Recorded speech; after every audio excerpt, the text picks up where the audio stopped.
The Glass Flower. Once, when I was just a girl in the first flush of my true youth, a young boy gave me a glass flower as a token of his love. He was a rare and precious boy, though I confess that I have long forgotten his name. So too was the flower he gave me.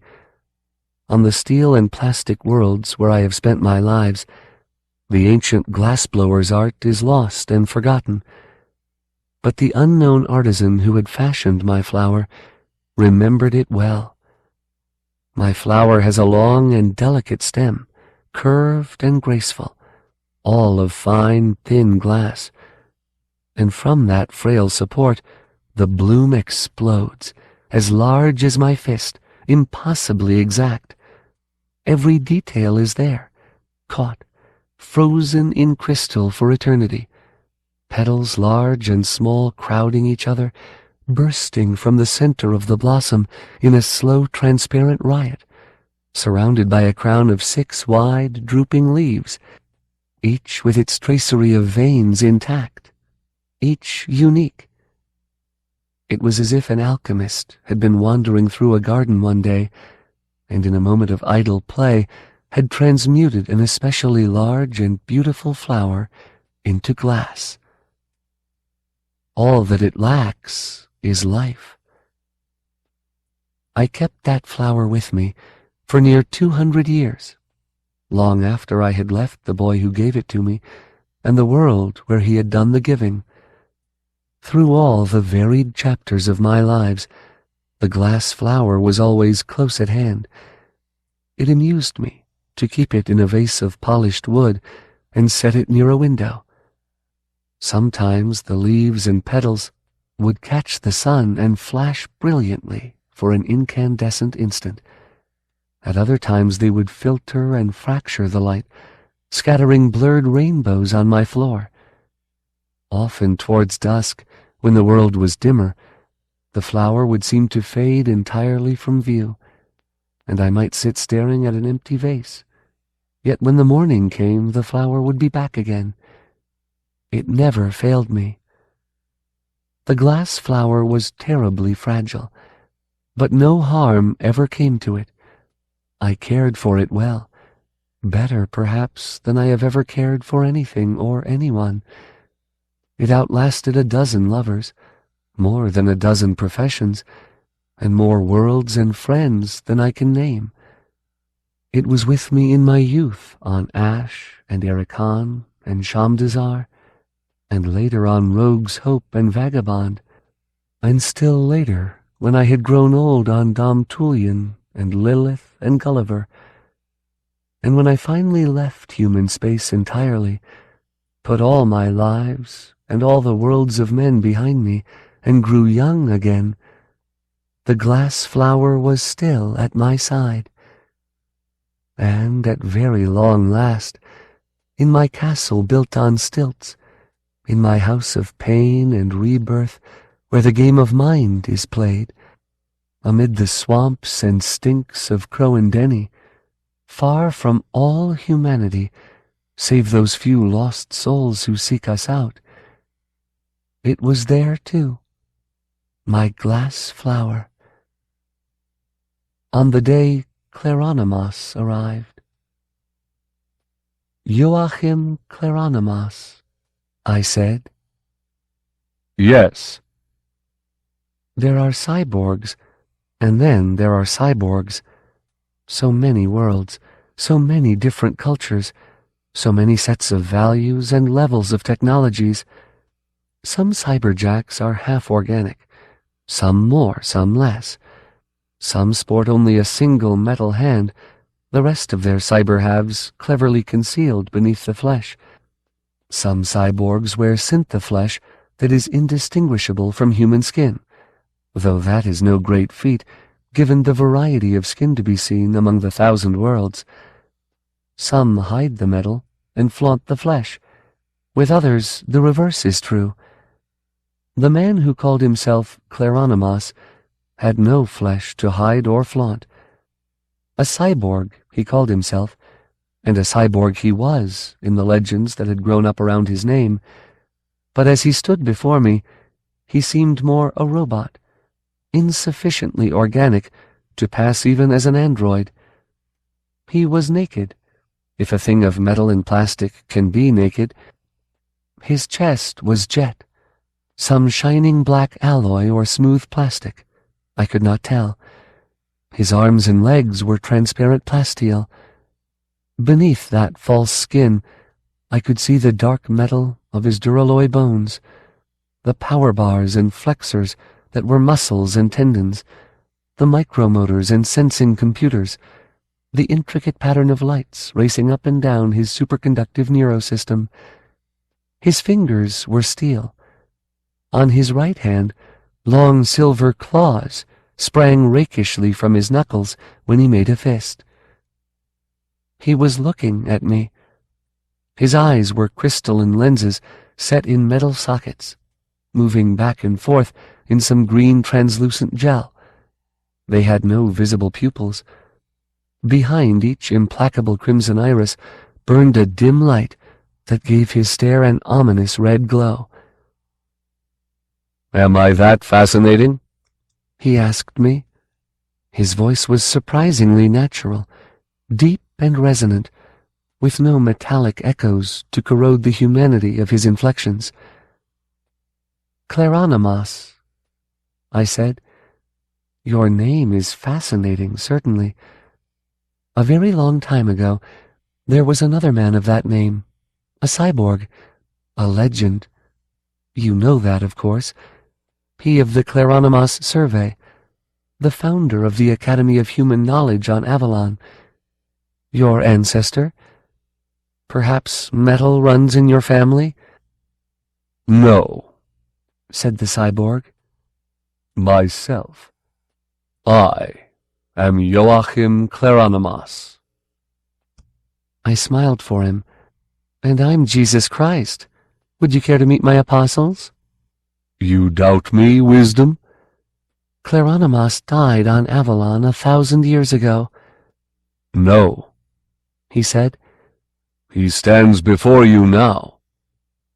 "Cyborg," I said, "this is Croan'dhenni.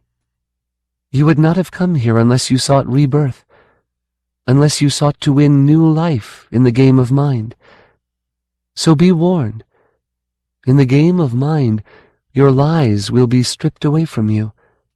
Your flesh and your metal and your illusions, we will take them all.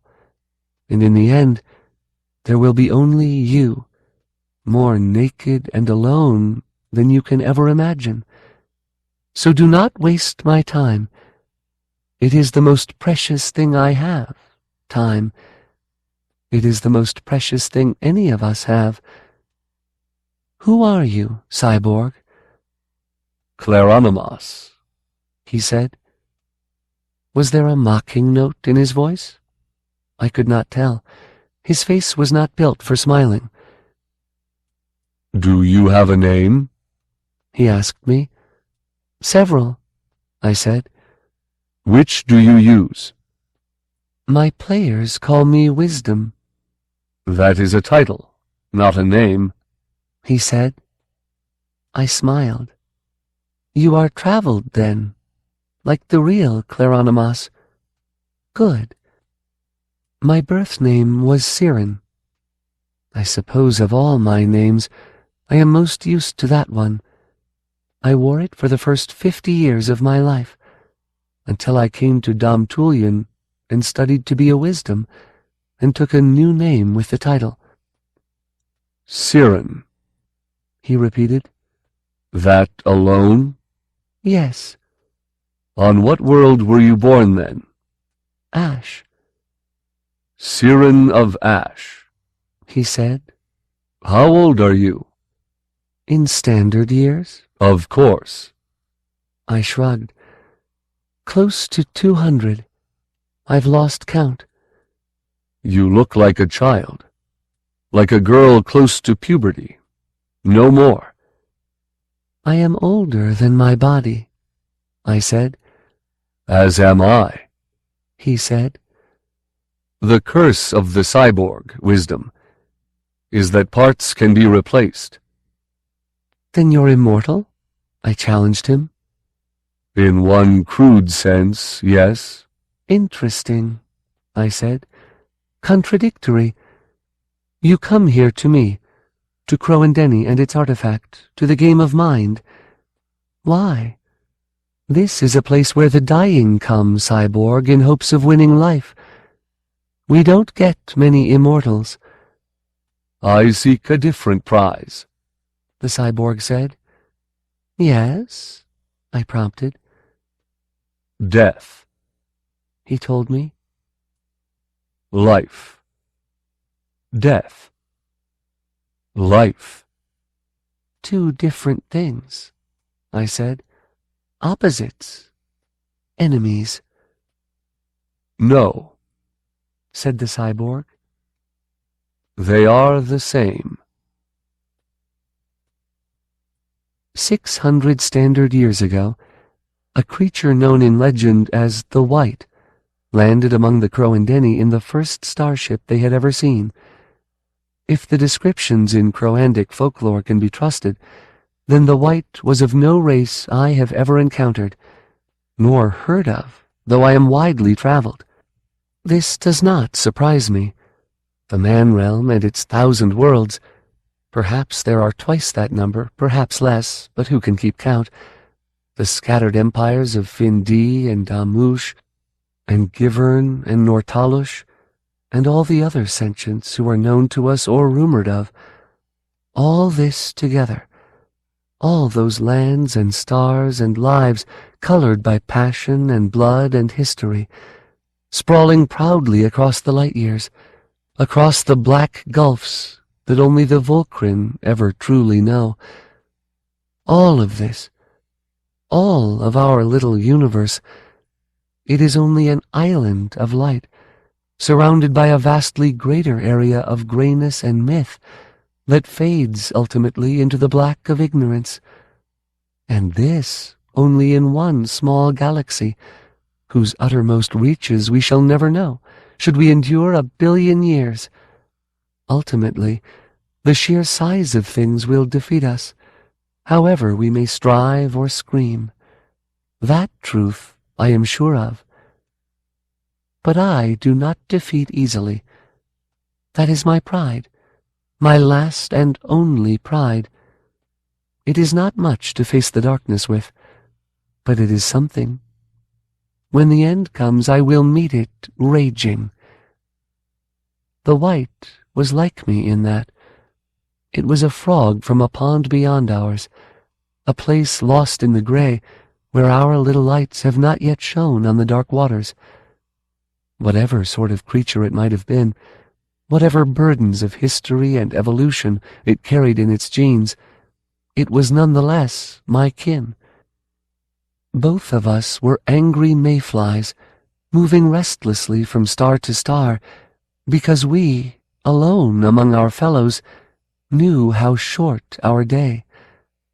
Both of us found a destiny of sorts in these swamps of Croan'dhenni. The White came utterly alone to this place, set down its little starship. I have seen the remains. A toy, that ship, a trinket, but with lines that are utterly alien to me and deliciously chilling. And, exploring, found something older than itself and stranger. The artifact. Whatever strange instruments it had, whatever secret alien knowledge it possessed, whatever instinct bid it enter, all lost now, and none of it matters. The White knew something the native sentients had never guessed, knew the purpose of the artifact, knew how it might be activated. For the first time in 1,000 years, 1,000,000, for the first time in a long while, the game of mind was played, and the White changed, emerged from the artifact as something else, as the first Mind Lord, the first master of life and death, the first pain lord, the first life lord. The titles are born, worn, discarded, forgotten, and none of them matter. Whatever I am, the white was the first. Had the cyborg asked to meet my apostles, I would not have disappointed him. I gathered them when he left me. The new player, I told them, calls himself Claronymos. I want to know who he is, what he is, and what he hopes to gain. Find out for me. I could feel their greed and fear. The apostles are a useful tool, but loyalty is not for them. I have gathered to me 12 Judas Iscariots, each of them hungry for that kiss. "I'll have a full scan worked up," suggested Dr. Lyman, pale, weak eyes considering me, flatterer's smile trembling. "Will he consent to an interface?" asked Dash Green 9, my own cyberjack. His right hand, sunburned red-black flesh, was balled into a fist. His left was a silver ball that cracked open to exude a nest of writhing metallic tendrils. Beneath his heavy, beetling brow, where he should have had eyes, a seamless strip of mirror glass was set into his skull. He had chromed his teeth. His smile was very bright. "We'll find out," I said. Sebastian Kale floated in his tank, a twisted embryo with a massive, monstrous head, flippers moving vaguely, huge blind eyes regarding me through turgid greenish fluids as bubbles rose all around his pale, naked flesh. "He is a liar," came the whisper in my head. "I will find the truth for you, wisdom." "Good," I told him. Truckner, my Fin-D mind-mute, sang to me in a high, shrill voice at the edge of human hearing. He loomed above them all like a stickman in a child's crude drawing, a stickman 3 meters tall, excessively jointed, bending in all the wrong places at all the wrong angles, assembled of old bones turned gray as ash by some ancient fire. But the crystalline eyes beneath his brow ridge were fervid as he sang, and fragrant black fluids ran from the bottom of his lipless, vertical mouth. His song was of pain and screaming and nerves set afire, of secrets revealed, of truth dragged steaming and raw from all its hidden crevasses. "No," I said to him, "he is a cyborg. If he feels pain, it is only because he wills it.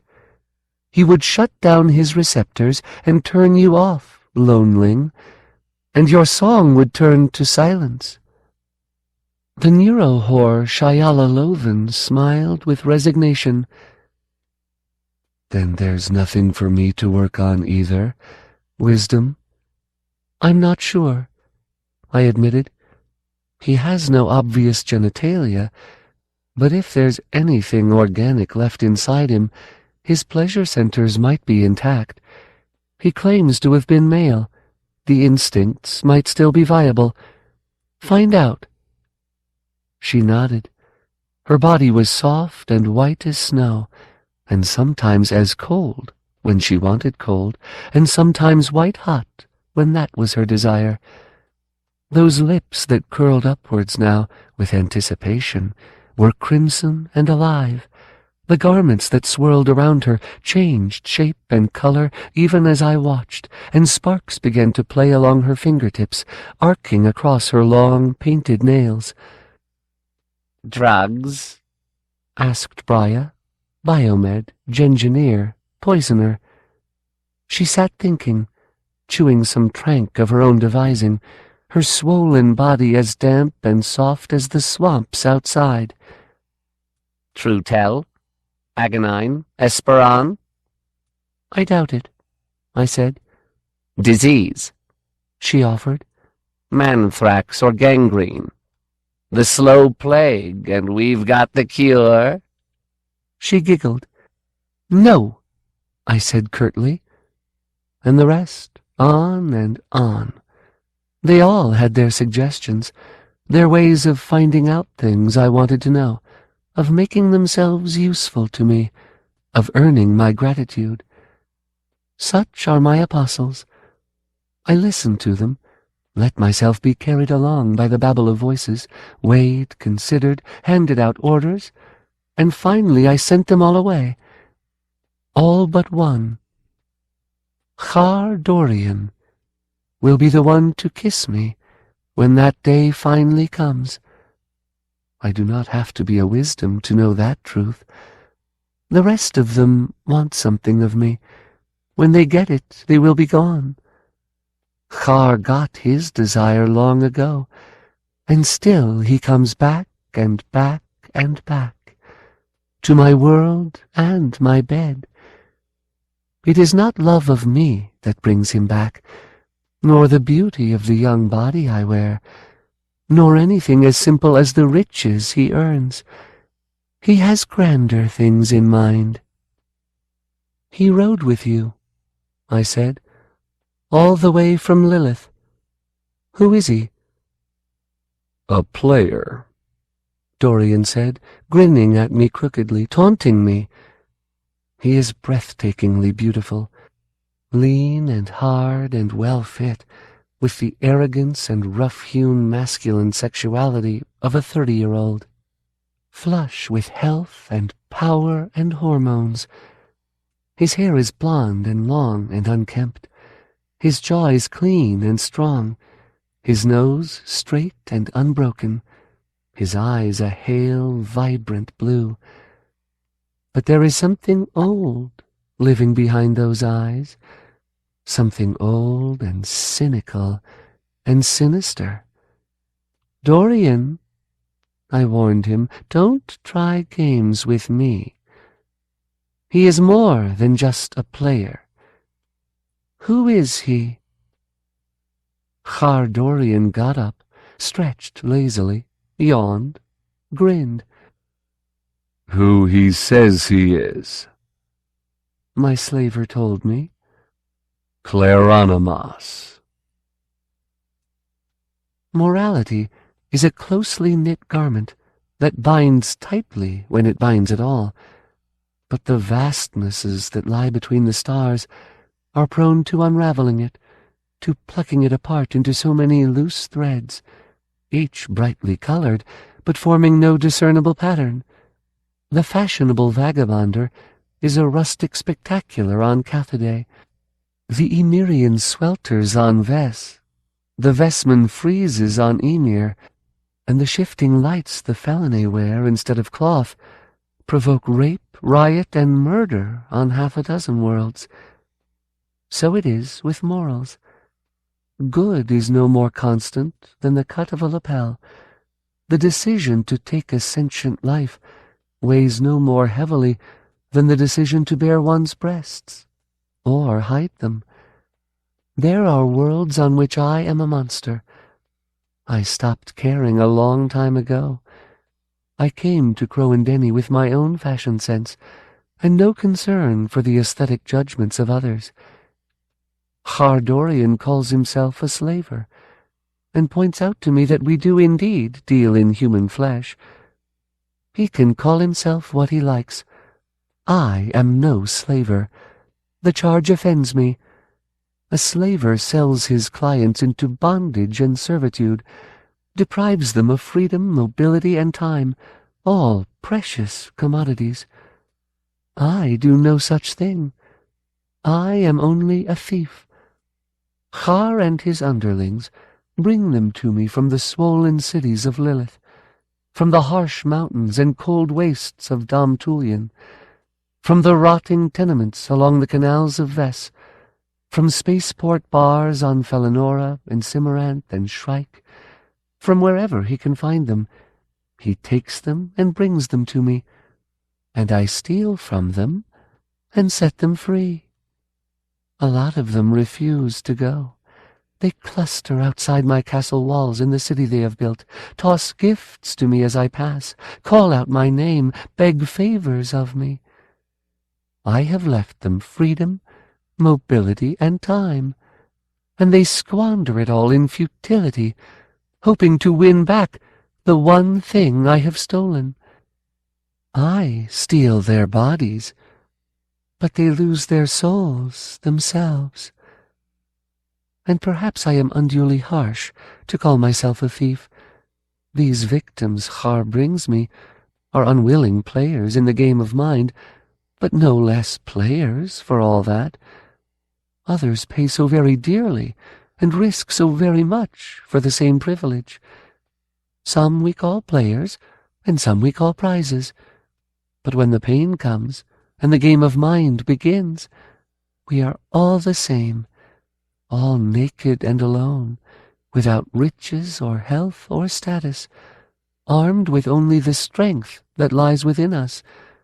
Win or lose, live or die, it is up to us, and us alone. I give them a chance.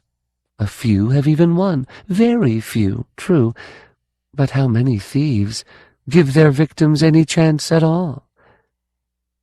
The steel angels, whose worlds lie far from Croan'dhenni, on the other side of human space, teach their children that strength is the only virtue, and weakness the only sin, and preach that the truth of their faith is written large on the universe itself.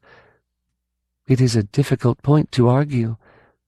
By their creed, I have every moral right to the bodies I take, because I am stronger, and therefore better and more holy than those born to that flesh.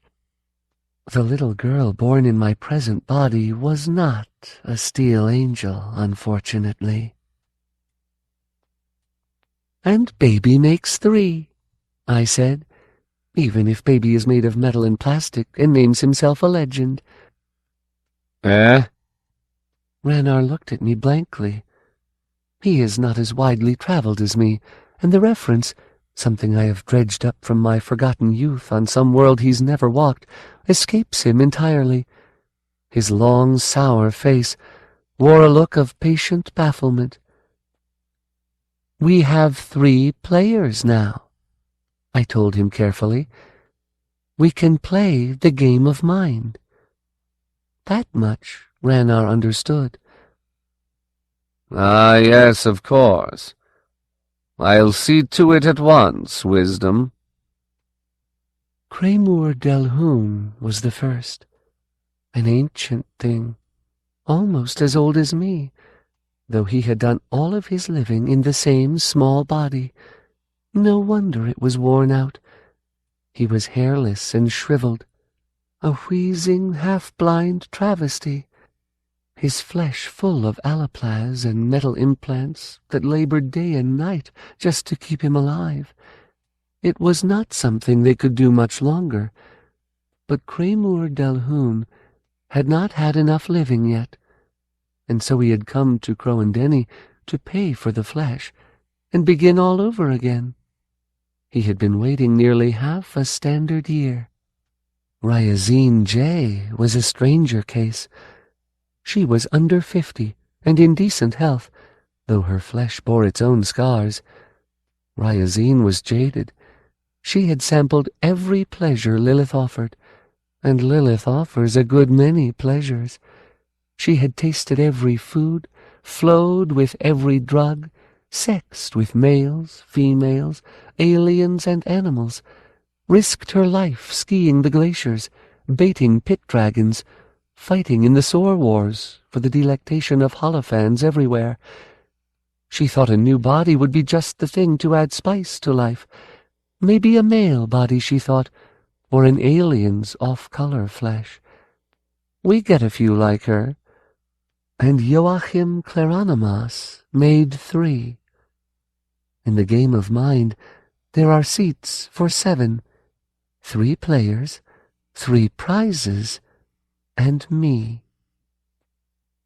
Ranar offered me a thick portfolio, full of photographs and reports on the prizes newly arrived on Khardorian's ships, on the Bright Phoenix and the Second Chance and the New Deal and the Fleshpot. Khar has always had a certain black sense of humor. The major domo hovered at my elbow, solicitous and helpful, as I turned the pages and made my selections. "She's delicious," he said once, at a picture of a slim Vest girl with frightened yellow eyes that hinted at a hybrid gene mix. "Very strong and healthy, that one," he said later, as I considered a hugely muscled youth with green eyes and waist-long braided black hair. I ignored him. I always ignore him. "Him," I said, taking out the file of a boy as slender as a stiletto, his ruddy skin covered with tattoos. Khar had purchased him from the authorities on Shrike, where he'd been convicted of killing another 16-year-old. On most worlds, Khardorian, the infamous free trader, smuggler, raider, and slaver, had a name synonymous with evil. Parents threatened their children with him. On Shrike, he was a solid citizen who did the community great service by buying up the garbage in the prisons. "Her," I said, setting aside a second photograph of a pudgy young woman of about 30 standard, whose wide green eyes betrayed a certain vacancy. "From Cimaranth," her file said. Khar had dropped one of his raiders into a cold sleep facility for the mentally deranged, and helped himself to some young, healthy, attractive bodies. This one was soft and fat, but that would change once an active mind wore the flesh again. The original owner had sucked up too much dream dust. "And it," I said. The third file was that of a Givern hatchling, a grim-looking individual with fierce magenta eye crests and huge leathery bat wings that glistened with iridescent oils. It was for Ryazine J, who thought she might like to try a non-human body, if she could win it. "Very good, Wisdom," said Ranar approvingly. He was always approving. When he had come to Croan'dhenni, his body was grotesque. He'd been caught in bed with the daughter of his employer, a Vlador Knight of the Blood, and the punishment was extensive ritual mutilation. He did not have the price of a game, but I'd had 2 players waiting for almost a year, one of whom was dying of manthrax. So when Ranar offered me 10 years of faithful service to make up the difference, I accepted. Sometimes I had my regrets. I could feel his eyes on my body, could sense his mind stripping away the soft armor of my clothes to fasten leech-like on my small, budding breasts. The girl he'd been found with was not much younger than the flesh I now wore. My castle is built of obsidian. North of here, far north in the smoky polar wastelands, where eternal fires burn against a purple sky, the black volcanic glass lies upon the ground like common stone. It took thousands of Croan'dhenni miners 9 standard years to find enough for my purposes and drag it all back to the swamps, over all those barren kilometers. It took hundreds of artisans another 6 years to cut and polish it, and fit it all together into the dark, shimmering mosaic that is my home. I judged the effort worthwhile.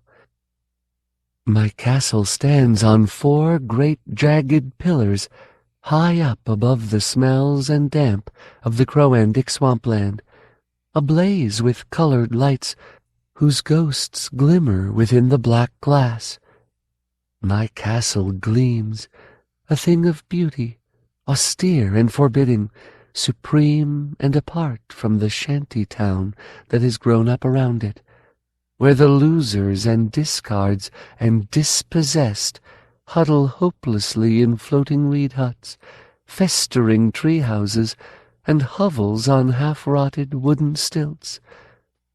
The obsidian appeals to my aesthetic sense, and I find its symbolism appropriate to this house of pain and rebirth.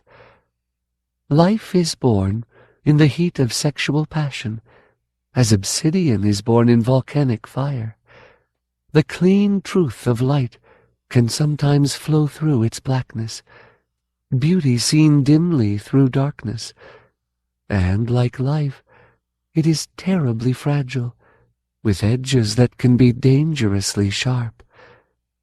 Inside my castle are rooms on rooms, some panelled over with fragrant native woods, and covered with furs and thick carpets, some left bare and black, ceremonial chambers where dark reflections move through glass walls and footsteps click brittle against glass floors.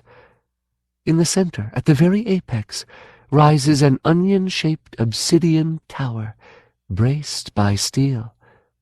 Within the dome, a single chamber.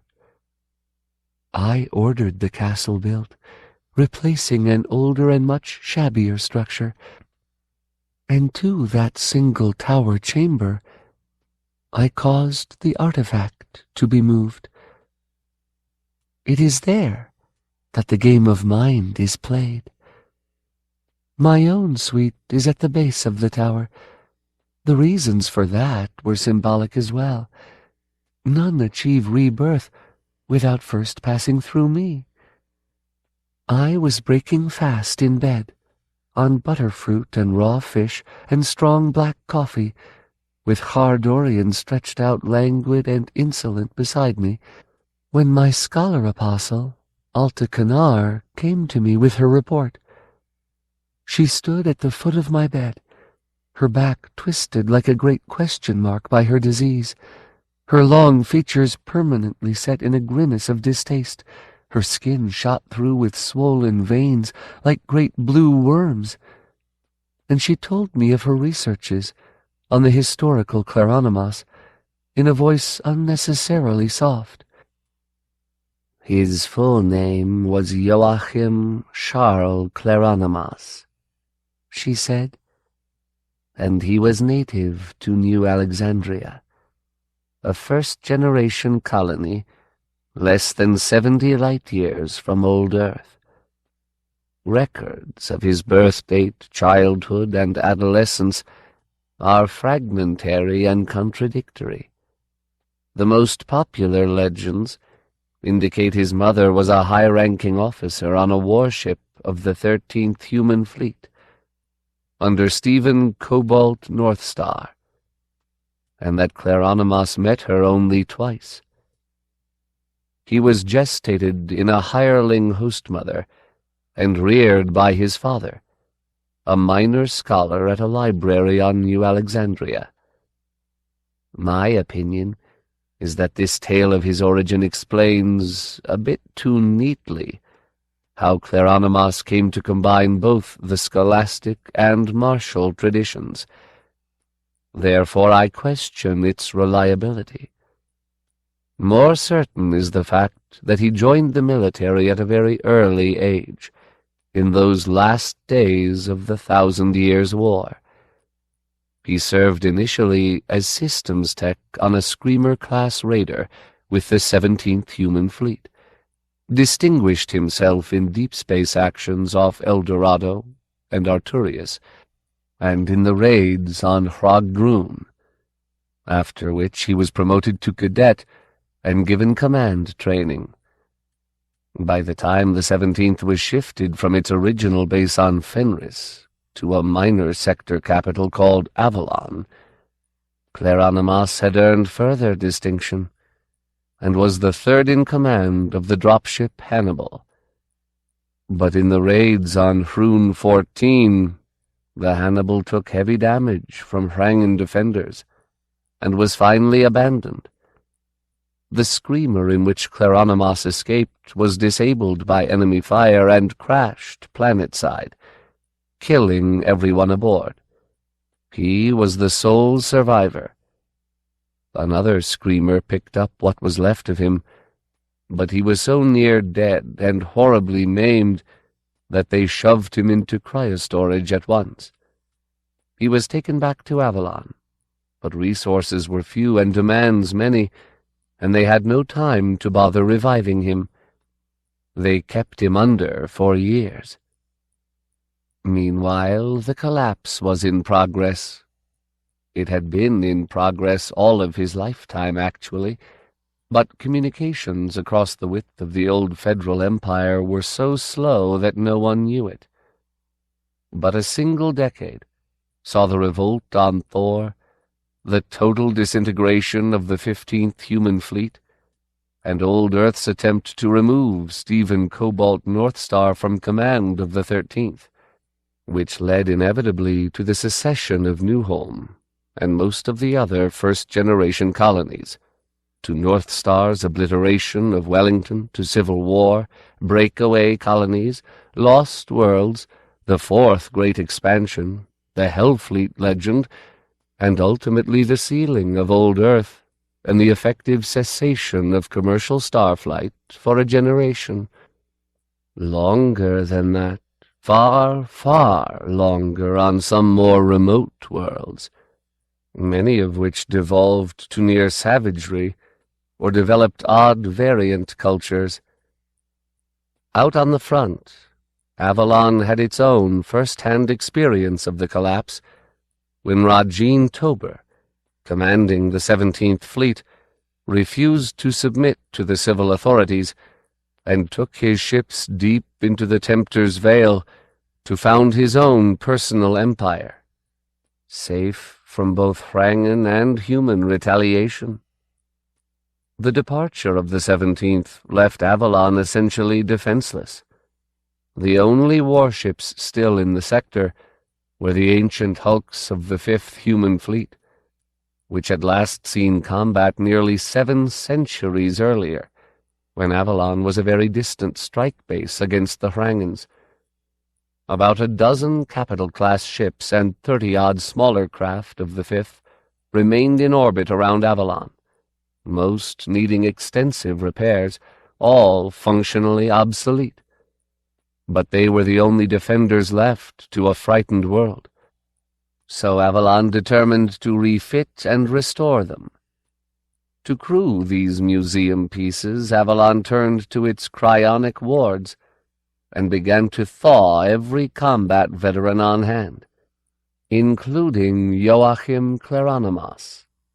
The damage he had sustained was extensive, but Avalon needed every last body. Claronimas returned more machine than man, a cyborg. I leaned forward to interrupt Alta's recitation. "Are there any pictures of him as he was then?" I asked her. "Yes, both before and after. Claronimas was a big man, with blue-black skin, a heavy out-thrust jaw, gray eyes, long, pure white hair. After the operation, the jaw and the bottom half of his face were gone entirely, replaced with seamless metal. No mouth, no nose. He took nourishment intravenously. One eye was lost, replaced by a crystal sensor with IR-UV range. His right arm and the entire right half of his chest was cybered, steel plate, duralloy mesh, plastic. A third of his inner organs were synthetic, and they gave him a jack, of course, and built in a small computer. From the beginning, Claronimas disdained cosmetics. He looked exactly like what he was." I smiled. "But what he was, that was still a good deal more fleshy than our new guest?" "True," said my scholar. "The rest of the history is more well known. There weren't many officers among the revived. Claronimas was given his own command, a small courier-class ship. He served for a decade, pursuing the scholarly studies in history and anthropology that were his private passion, and rising higher and higher in the ranks, while Avalon waited for ships that never came, and built more and more ships of its own. There were no trades, no raids. The interregnum had come. Finally, a bolder civil leadership decided to risk a few of its ships and find out how the rest of human civilization had fared. 6 of the ancient Fifth Fleet dreadnoughts were refitted as science survey craft and sent out. Croan'dhenni was given command of one of them. Of those survey ships, 2 were lost on their missions, and 3 others returned within 2 years carrying minimal information on a handful of the closest systems, prompting the Avalonians to reinitiate starflight on a very limited local basis. Croan'dhenni was thought lost. He was not lost. When the small, limited goals of the original survey were completed, he decided to continue rather than return to Avalon. He became obsessed with the next star, and the next after that, and the next after that. He took his ship on and on. There were mutinies, desertions, dangers to be faced and fought, and Croan'dhenni dealt with them all. As a cyborg, he was immensely long-lived. The legends say he became ever more metallic as the voyage went on, and on Eris discovered the matrix crystal and expanded his intellectual abilities by orders of magnitude through the addition of the first crystal matrix computer. That particular story fits his character. He was obsessed not only with the acquisition of knowledge, but with its retention. Altered so, he would never forget. When he finally returned to Avalon, more than 100 standard years had passed. Of the men and women who had left Avalon with him, Croan'dhenni alone survived. His ship was manned by the descendants of its original crew, plus those recruits he had gathered on the worlds he visited. But he had surveyed 449 planets, and more asteroids, comets, and satellites than anyone would have dreamed possible. The information he brought back became the foundation upon which the Academy of Human Knowledge was built, and the crystal samples, incorporated into existing systems, became the medium in which that knowledge was stored, eventually evolving into the Academy's vast artificial intelligences and the fabled crystal towers of Avalon. The resumption of large-scale starflight soon thereafter was the real end of the interregnum. Croan'dhenni himself served as the first Academy administrator until his death, which supposedly came on Avalon in AI 42. That is, 42 standard years after the day of his return. I laughed. Excellent, I told Altacanar. He's a fraud, then. Dead at least 700 years. I looked at Khardorian, whose long fine hair was spread across the pillow as he nibbled on a heel of mead bread. You are slipping, Khar. He fooled you. Khar swallowed, grinned. Whatever you say, wisdom, he said in a tone that told me he was anything but contrite. Shall I kill him for you? No, I said. He is a player. In the game of mind, there are no impostors. Let him play. Let him play.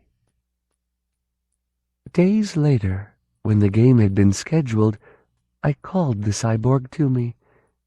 I saw him in my office, a large room with deep scarlet carpeting, where my glass flower sits by the great window that overlooks my battlements and the swamp town below.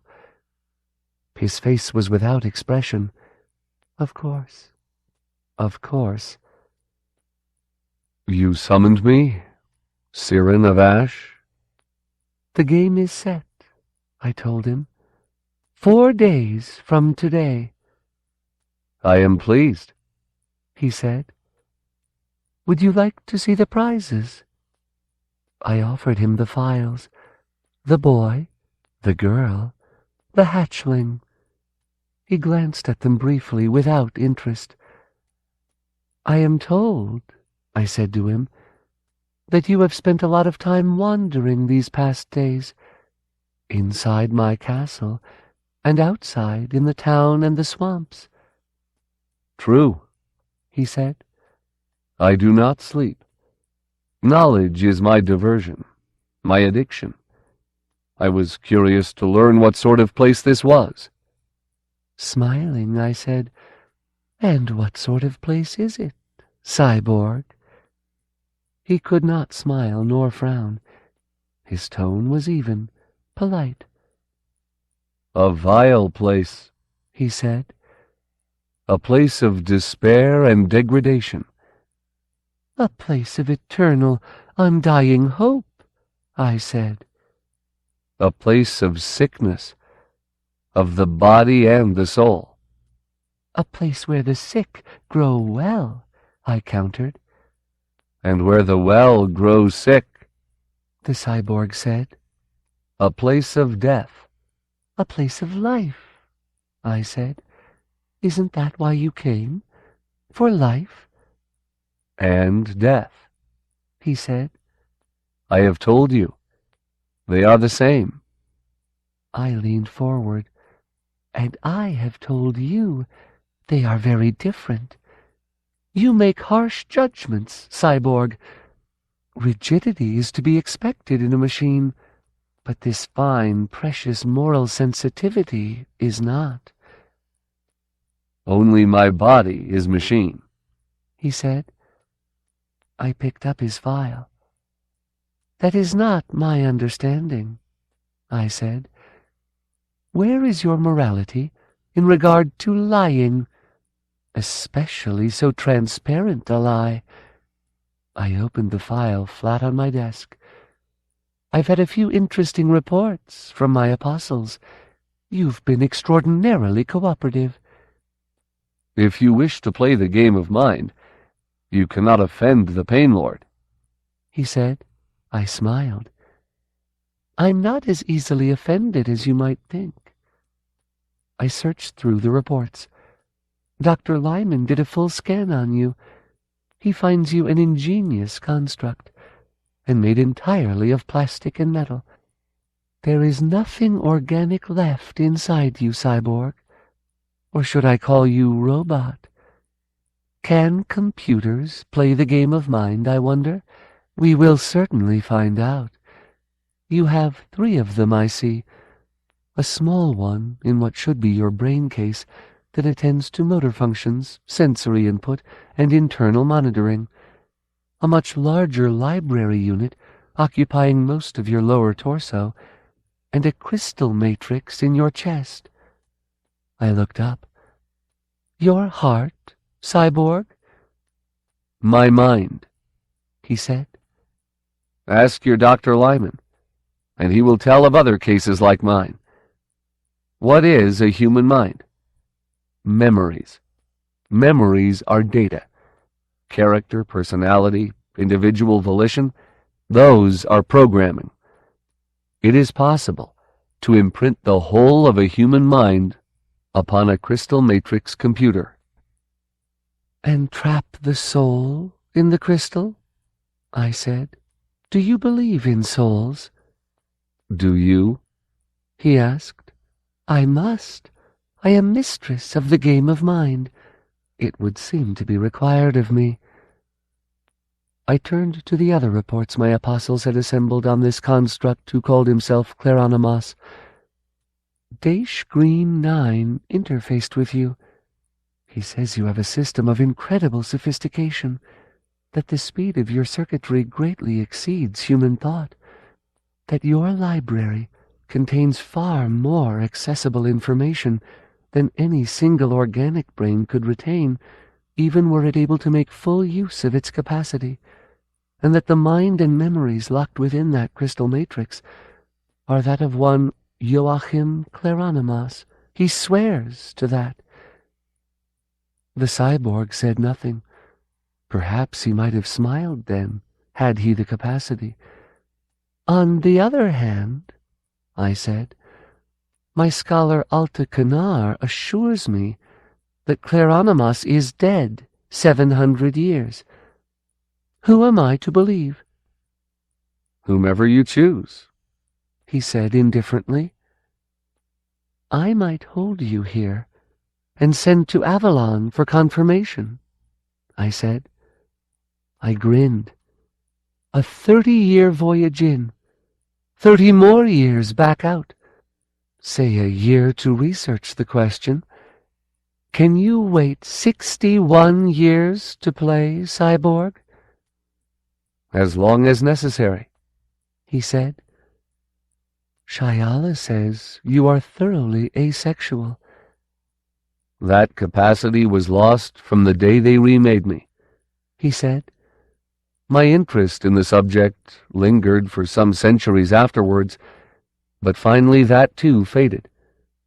If I choose, I have access to a full range of erotic memories of the days when I wore organic flesh. They remain as fresh as the day they were entered into my computer. Once locked in crystal, memories cannot fade. As with a human brain, they are there, waiting to be tapped. But for centuries now, I have had no inclination to recall them. I was intrigued. You cannot forget, I said. I can erase, he said.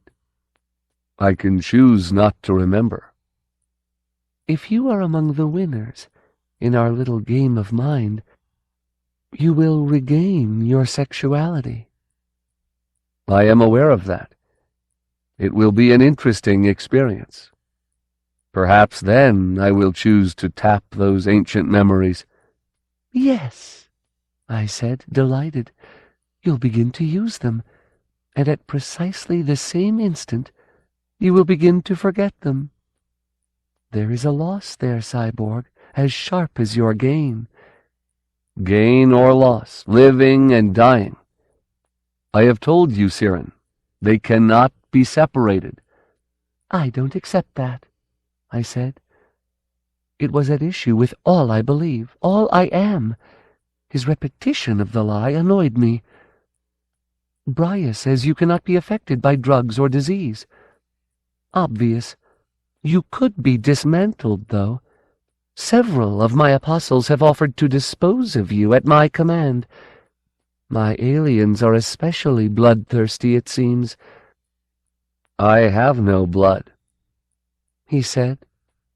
Sardonic? Or was it all the power of suggestion? Your lubricants might suffice, I said dryly. Truckner would test your capacity for pain. On Terg Moonscorer, my Givern aerialist, has offered to drop you from a great height. That would be an unconscionable crime by Nest standards. Yes and no, I said. A nest-born Givern would be aghast at the suggestion that flight be thus perverted. My apostle, on the other hand, would be more aghast at the suggestion of birth control. Flapping those oily leather wings, you'll find the mind of a half-sane cripple from New Rome. This is Croan'dhenni. We are not as we seem. So it appears. Jonas has offered to destroy you too, in a less dramatic but equally effective fashion. He's my largest apostle, deformed by runaway glands, the patron saint of advanced automatic weaponry, and my chief of security. Obviously you have declined these offers. the cyborg said. I leaned back.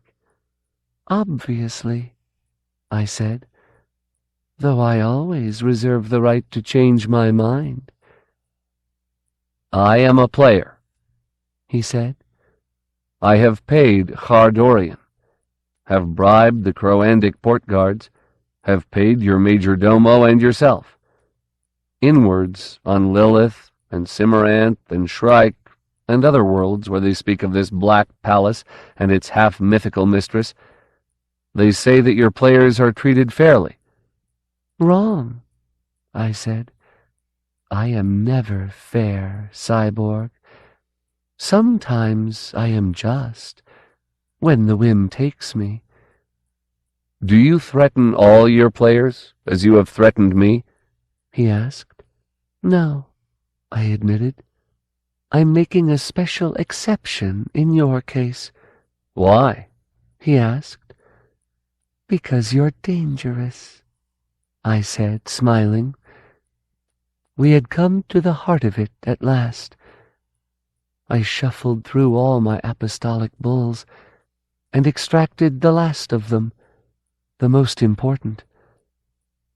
At least one of my apostles you have never met, but he knows you, cyborg, knows you better than you would dream.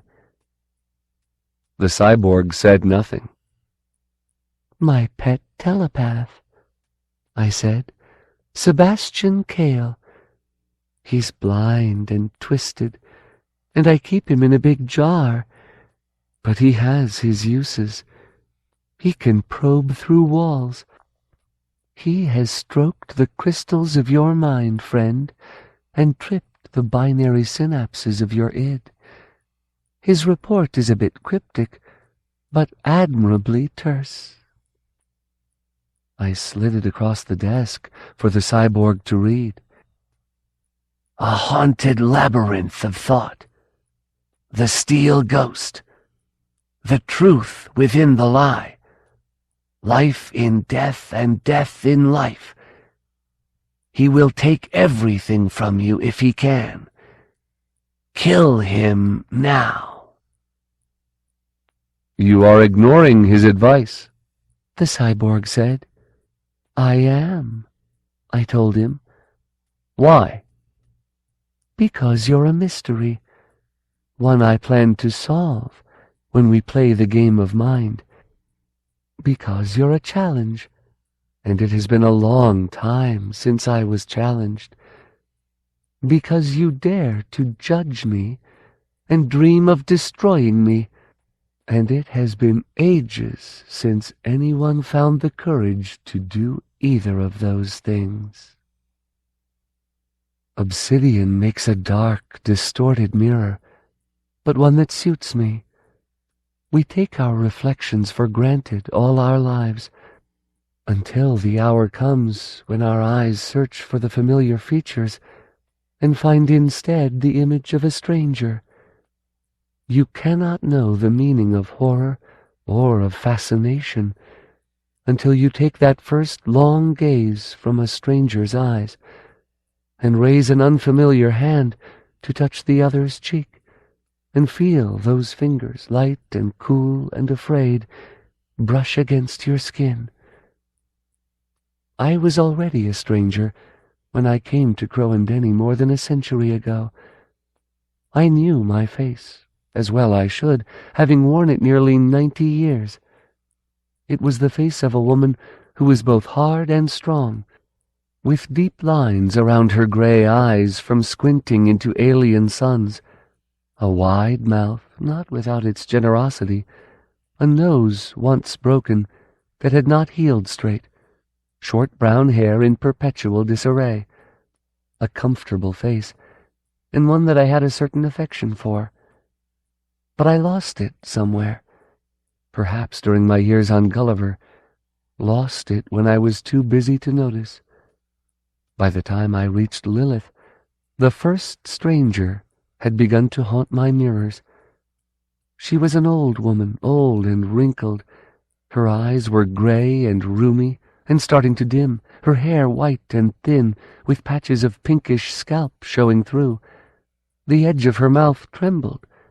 There were broken capillaries in her nose, and beneath her chin lay several folds of soft gray flesh, like the wattles of a hen.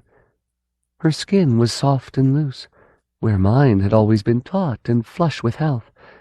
And there was another thing, a thing you could not see in the mirror, a smell of sickness that enveloped her like the cheap perfume of an aged courtesan, a pheromone for death. I did not know her, this old sick thing, nor did I cherish her company. They say that age and sickness come slowly on worlds like Avalon and New Holm and Prometheus. Legends claim death no longer comes at all on old Earth, behind its shining walls. But Avalon and New Holm and Prometheus were far away, and old Earth is sealed and lost to us. And I was alone on Lilith, with a stranger in my mirror. And so I took myself beyond the man-realm, past the furthest reach of human arms, to the wet dimness of Croan'dhenni, where whispers said a new life could be found. I wanted to look into a mirror once more, and find the old friend that I had lost. Instead, I found more strangers. The first was the Pain Lord itself, Mind Lord, Life Lord, master of life and death. Before my coming, it had ruled here 40-odd standard years. It was Croan'dhenni, a native, a great bulbous thing with swollen eyes and mottled blue-green skin, a grotesque parody of a toad with slender double-jointed arms and 3 long vertical maws like wet black wounds in its fragrant flesh. When I looked upon it, I could taste its weakness. It was vastly fat, a sea of spreading blubber with an odor like rotten eggs, where the Croan'dhenni guards and servants were well-muscled and hard. But to topple the Mind Lord, you must become the Mind Lord. When we played the game of mind, I took its life, and woke in that vile body. It is no easy thing for a human mind to wear an alien skin. For a day and a night I was lost inside that hideous flesh, sorting through sights and sounds and smells that made no more sense than the images in a nightmare, screaming, clawing for control and sanity. I survived, a triumph of spirit over flesh. When I was ready, another game of mind was called, and this time I emerged with the body of my choice. She was a human, 39 years of age by her reckoning, healthy, plain of face but strong of body, a professional gambler who had come to Croan'dhenni for the ultimate game. She had long red-brown hair and eyes whose blue-green color reminded me of the seas of Gulliver. She had some strength, but not enough. In those distant days, before the coming of Khardorian and his slavers' fleet, few humans found their way to Croan'dhenni. My choice was limited. I took her. That night, I looked into the mirror again. It was still a stranger's face, hair too long, eyes of the wrong hue, a nose as straight as the blade of a knife, a careful, guarded mouth that had done too little smiling.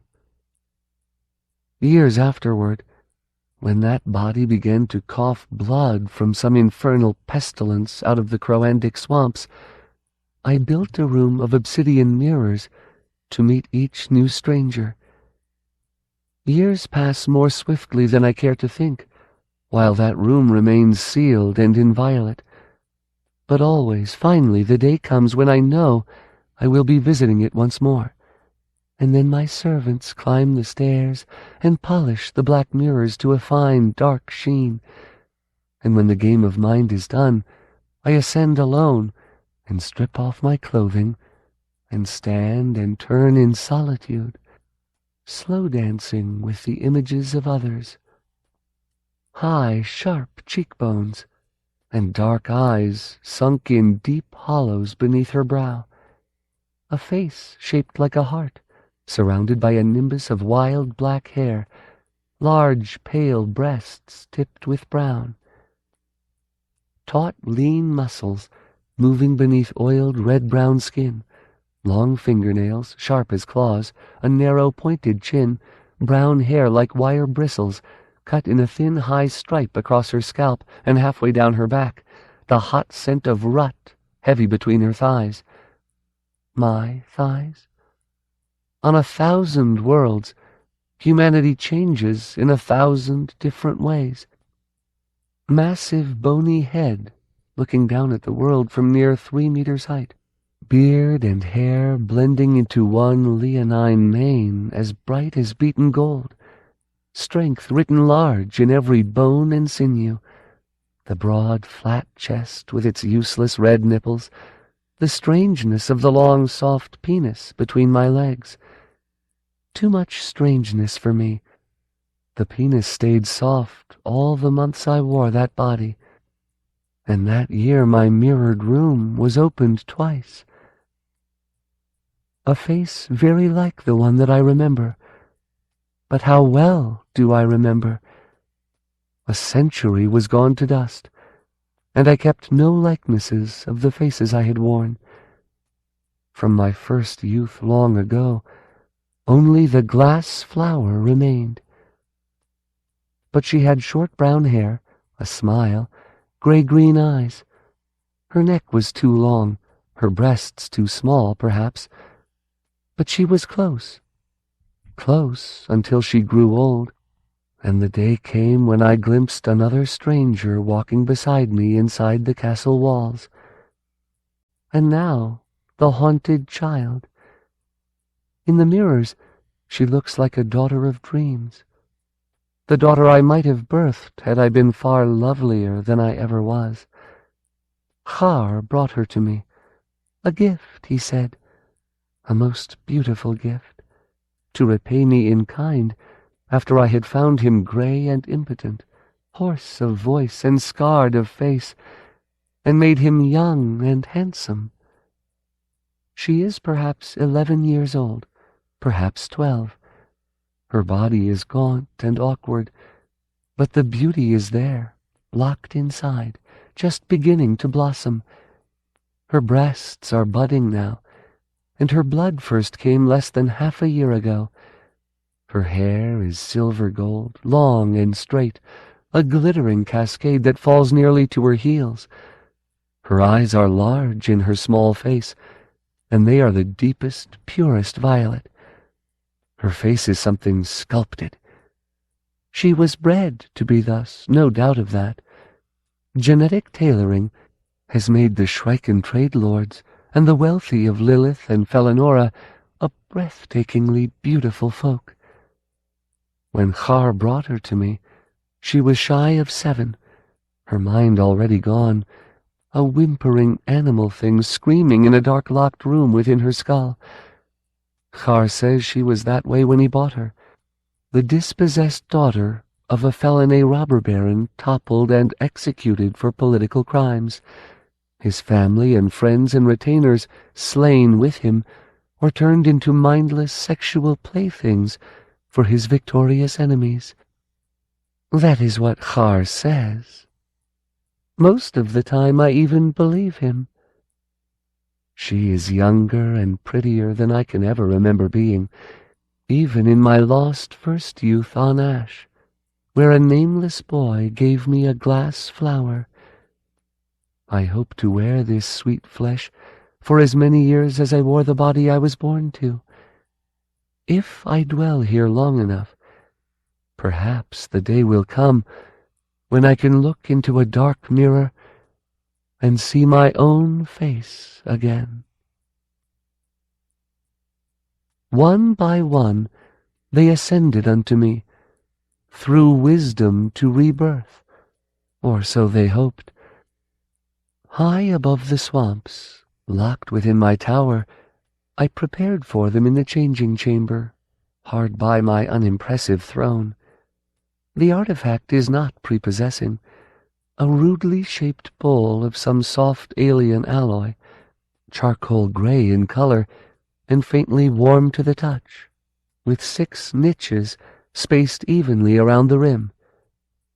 They are seats, cramped, hard, uncomfortable seats, designed for obviously non-human physiognomies, but seats nonetheless. From the floor of the bowl rises a slender column that blossoms into another seat, the awkward cup that enthrones— choose the title you like best. Pain Lord, Mind Lord, Life Lord, Giver and Taker, Operator, Trigger, Master. All of them are me, and others before me, the chain rattling back to the white, and perhaps earlier, to the makers, the unknowns who fashioned this machine in the dimness of distant eons. If the chamber has its drama, that is my doing. The walls and ceiling are curved and fashioned laboriously of 1,000 individual pieces of polished obsidian. Some shards are cut very thin, so the grey light of the Croan'dhenni sun can force its way through. Some shards are so thick as to be almost opaque. The room is one color, but 1,000 shades, and for those who have the wit to see it, it forms a great mosaic of life and death, dreams and nightmares, pain and ecstasy, excess and emptiness, everything and nothing, blending one into the other, around and around, unending, a circle, a cycle, the worm that eats its own tail forever, each piece individual and fragile and razor-edged, and each part of a greater picture that is vast and black and brittle. I stripped and handed my clothing to Ranar, who folded each garment neatly. The cup is topless and egg-shaped. I climbed inside and folded my legs beneath me in a lotus, the best possible compromise between the lines of the artifact and the human physique. The interior walls of the machine began to bleed, glistening red-black fluid beading on the grey metal of the egg, each globule swelling fatter and heavier until it burst. Streams trickled down the smooth, curved walls, and the moisture began to collect at the bottom. My bare skin burned where the fluid touched me. The flow came faster and heavier, the fire creeping up my body until I was half immersed. "Send them in," I told Ranar. How many times have I said those words? I have lost count. The prizes were let in first. Khardorian came with the tattooed boy. "There," Khar said offhandedly, gesturing to a seat while smiling lasciviously for me. And the hard youth, this killer, this wild, bloody tough, shrank away from his escort and took the place assigned to him. Braya, my biomed, brought the woman. They too are of a kind, pallid, overweight, soft. Braya giggled as she fastened the manacles about her complacent charge.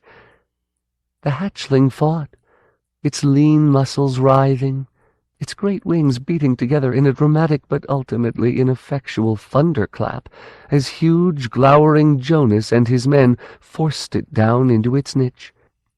As they manacled it into place, Khardorian grinned, and the Givern made a high, thin whistling sound that hurt the ears.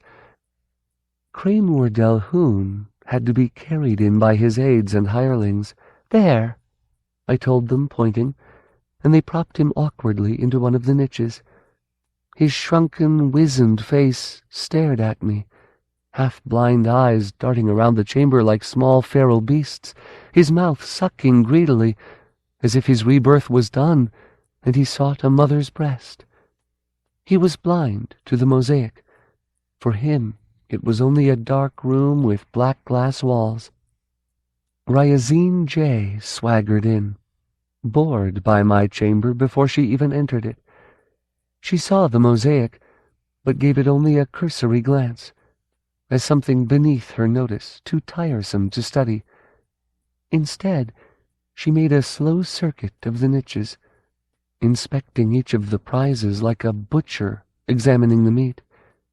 She lingered longest in front of the hatchling, seeming to delight in its struggles, its obvious fear, the way it hissed and whistled at her and glared from those fierce, bright eyes. She reached out to touch a wing, and leapt back laughing when the hatchling bit at her. Finally she took herself to a seat, where she sprawled languidly, waiting for the game to begin. Finally, Claranamos. He saw the mosaic at once, stopped, stared up at it, his crystalline eyes scanning slowly around the room, halting here and there again to study some fine detail. He paused so long that Ryazine J. grew impatient and snapped at him to take a seat. The cyborg studied her, metal face unreadable. "Quiet," I said. He finished his study of the dome, taking his own time, and only then seated himself in the final empty niche. The way he took his place was as if all the seats had been vacant, and this was his choice, selected by him alone. "Clear the room," I commanded. Ranar bowed and gestured them out. Jonas and Brya and the others. Khardorian went last, and made a gesture at me as he took his leave. Meaning what? Good luck? Perhaps. I heard Ranar seal the door. "Well?" demanded Ryazine J. I gave her a look that silenced her. "You are all seated in the Siege Perilous," I said. I always began with those words. No one ever understood. This time, Claranamos, perhaps. I watched the mask that was his face. Within the crystal of his eyes, I saw a slight shifting motion, and tried to find a meaning in it. There are no rules in the game of mind, but I have rules for when it is over, when you are back in my domain. Those of you who are here unwillingly, if you are strong enough to hold the flesh you wear, it is yours forever. I give it to you freely. No prize plays more than once. Hold fast to your birth flesh, and when it is done, Khardorian will take you back to the world he found you on, and set you loose with 1,000 standards and your freedom. Those players who find rebirth this day, who rise in strange flesh when this game is ended, remember that what you have won or lost is your own doing, and spare me your regrets and recriminations. If you are dissatisfied with the outcome of this gaming, you may of course play again, if you have the prize. One last warning, for all of you. This is going to hurt. This is going to hurt more than anything you ever imagined.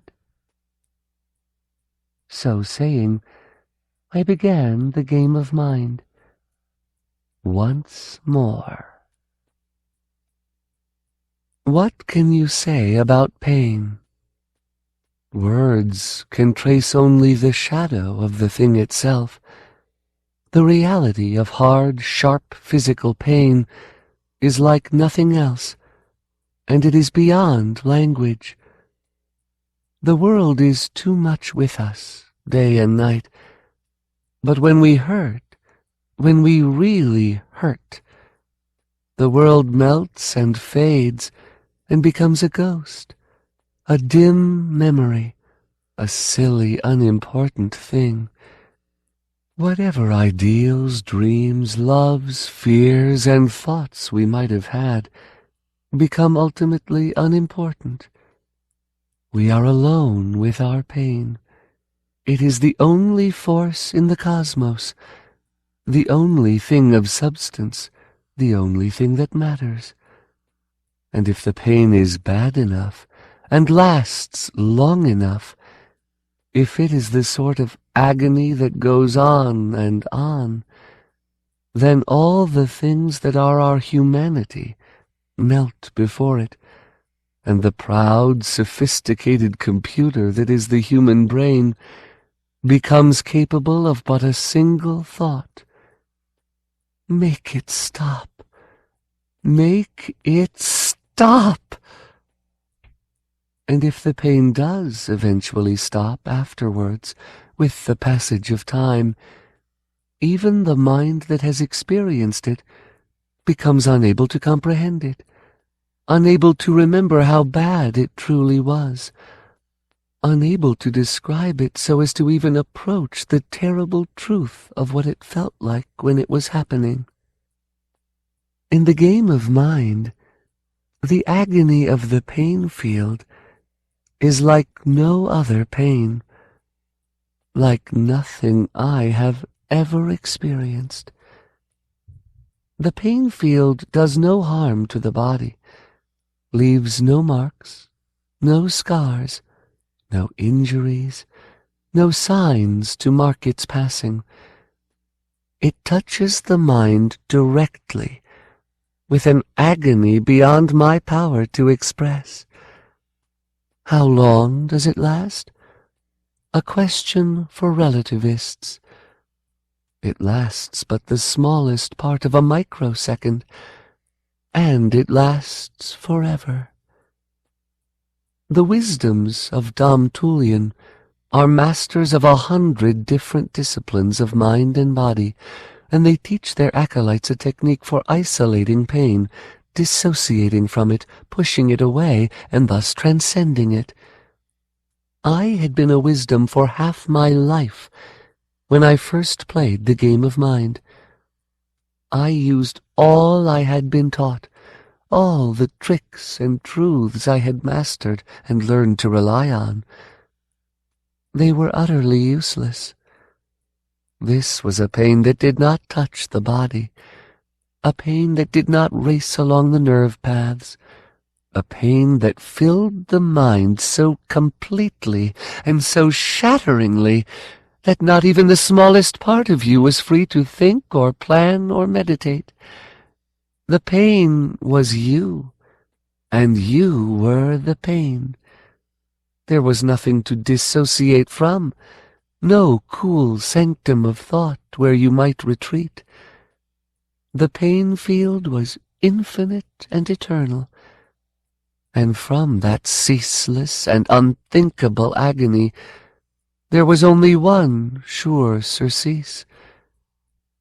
It was the old one, the true one, the same balm that has been succor to billions of men and women, and even the smallest of the beasts of the field, since the beginning of time. Pain's dark lord, my enemy, my lover.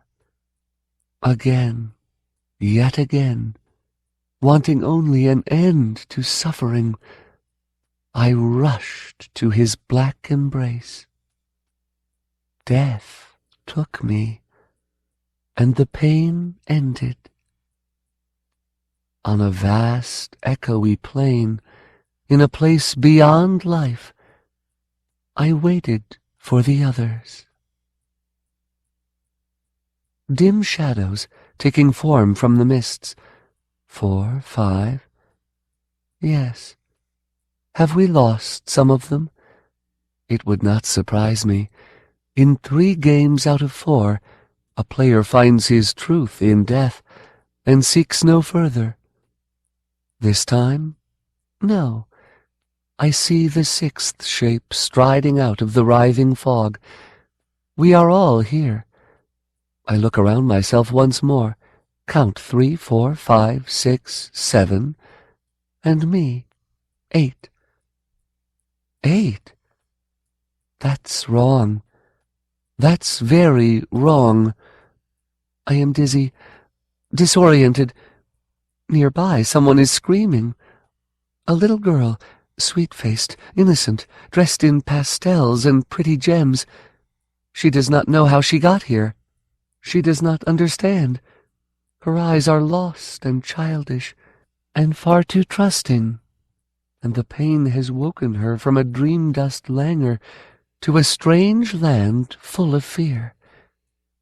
I raise a small, strong hand, gaze at the thick brown fingers, the patch of callus by my thumb, the blunt, wide nails trimmed to the quick.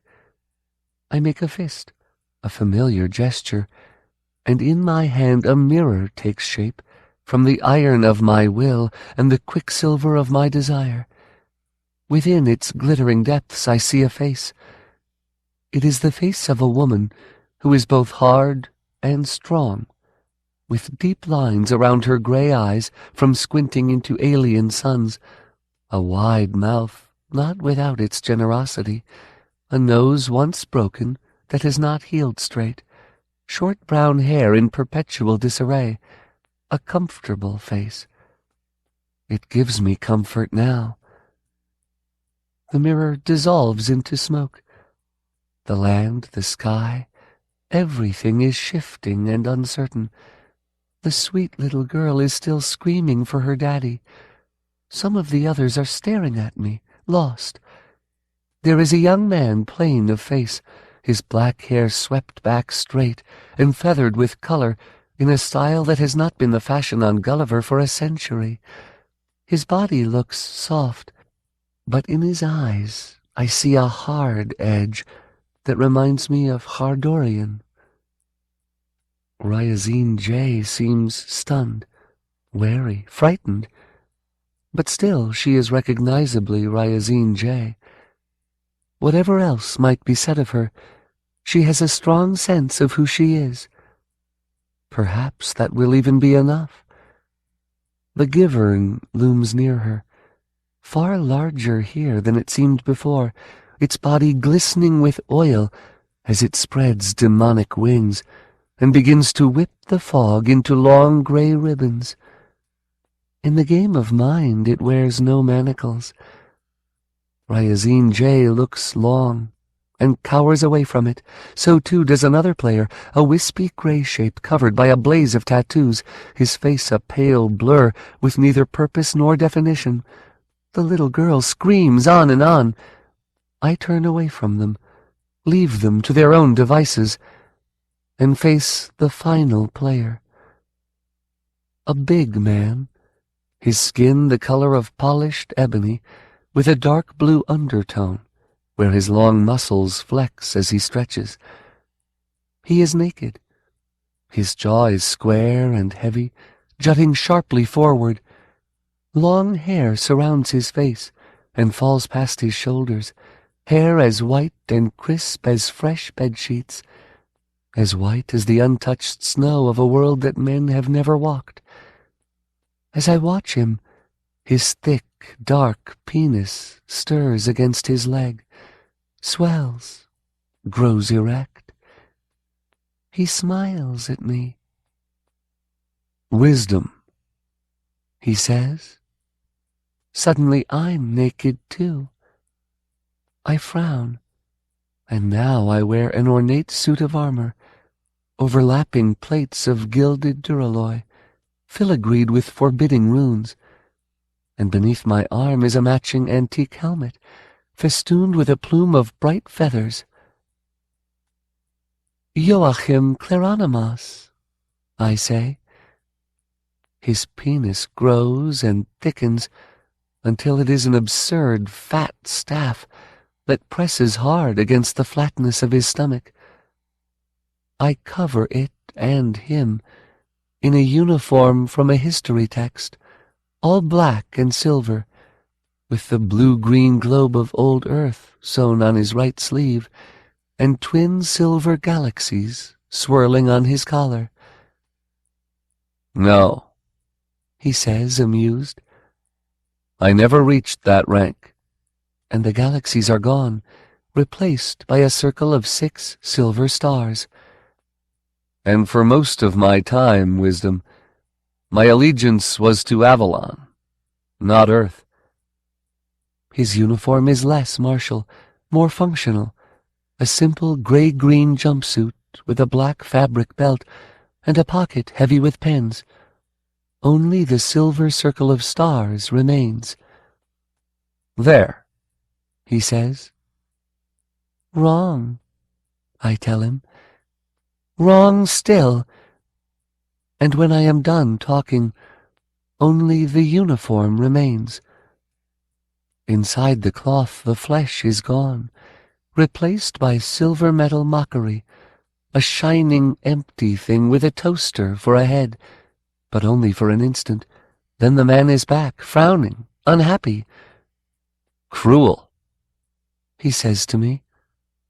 The hardness of his penis strains at the fabric of his crotch. Behind him, the eighth man, the ghost who ought not be here, the misplaced phantom, makes a soft, whispery sound, a sound like the rustling of dry, dead leaves in a cold autumn wind. He is a thin, shadowy thing, this intruder.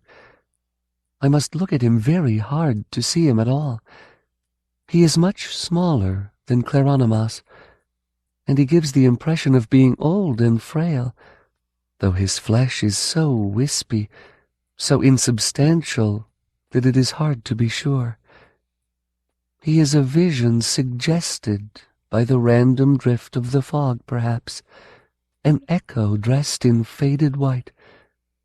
But his eyes glow and shimmer, and they are trapped and afraid. He reaches out to me. The flesh of his hand is translucent, pulled tightly over gray, ancient bones. I back away, uncertain. In the game of mind, the lightest touch can have a terrible reality. Behind me I hear more screaming, the terrible wild sound of someone in an ecstasy of fear. I turn. It has begun in earnest now. The players are seeking their prey.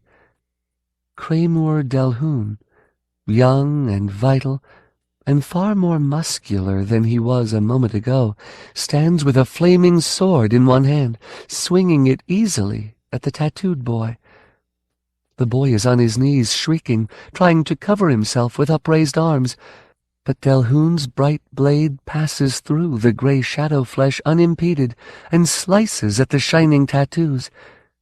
He removes them from the boy surgically, swing by swing, and they drift upwards in the misty air, shining images of life cut free of the gray skin on which they were imprisoned. Delhoun snatches them as they float by and swallows them whole. Smoke drifts from his nostrils and his open mouth. The boy screams and cringes. Soon there will be nothing left but shadow. The hatchling has taken to the air. It circles above us, keening at us in its high, thin voice as its wings thunder. Ryazine J has had second thoughts, it seems. She stands above the whimpering little girl, who grows less little with each passing moment. J is changing her. She is older now, fatter, her eyes just as frightened but far more vacant. Wherever she turns her head, mirrors appear and sing taunts at her with wet, fat lips. Her flesh swells and swells, tearing free of her poor, frayed clothing. Thin lines of spittle run down her chin. She wipes at it, crying, but it only flows faster, and now it turns pink with blood. She is enormous, gross, revolting. "That's you," the mirrors say. "Don't look away. Look at yourself. You're not a little girl. Look, look, look. Aren't you pretty? Aren't you sweet? Look at you, look at you." Ryazine J folds her arms, smiles with satisfaction. Croan'dhenni looks at me with cold judgment on his face. A band of black cloth wraps itself about my eyes. I blink, vanish it, glare at him. "I'm not blind," I say. "I see them. It is not my fight." The fat woman is as large as a truck, as pale and soft as a maggot. She is naked and immense, and with each blink of Jay's eye she grows more monstrous. Huge white breasts burst forth from her face, hands, thighs, and the brown, meaty nipples open gaping mouths and begin to sing. A thick green penis appears above her vagina, curls down, enters her. Cancers blossom on her skin like a field of dark flowers, and everywhere are the mirrors, blinking in and out, reflecting and distorting and enlarging, relentlessly showing her everything she is, documenting every grotesque fancy that Jay inflicts upon her. The fat woman is hardly human. From a mouth the size of my head, gumless and bleeding, she issues forth a sound like the wailing of the damned. Her flesh begins to smoke and tremble. The cyborg points. All the mirrors explode. The mist is full of daggers, shards of slivered glass flying everywhere. One comes at me and I make it gone, but the others, they curve like smart missiles, become an aerial flotilla, attack. Ryazine J is pierced in 1,000 places, and the blood drips from her eyes, her breasts, her open mouth. The monster is a little girl again, crying. "A moralist," I say to Croan'dhenni. He ignores me, turns to look at Craymur Delhoun and the Shadow Boy. Tattoos flame to new life upon the youth's skin, and in his hand a sword appears and takes fire. Delhoun takes a step back, unnerved. The boy touches his flesh, mouths some silent oath, rises warily. "An altruist," I say, "giving succor to the weak." Croan'dhenni turns. "I hold no brief with slaughter." I laugh at him. "Maybe you're just saving them for yourself, cyborg. If not, you had better grow wings fast, before your prize flies away."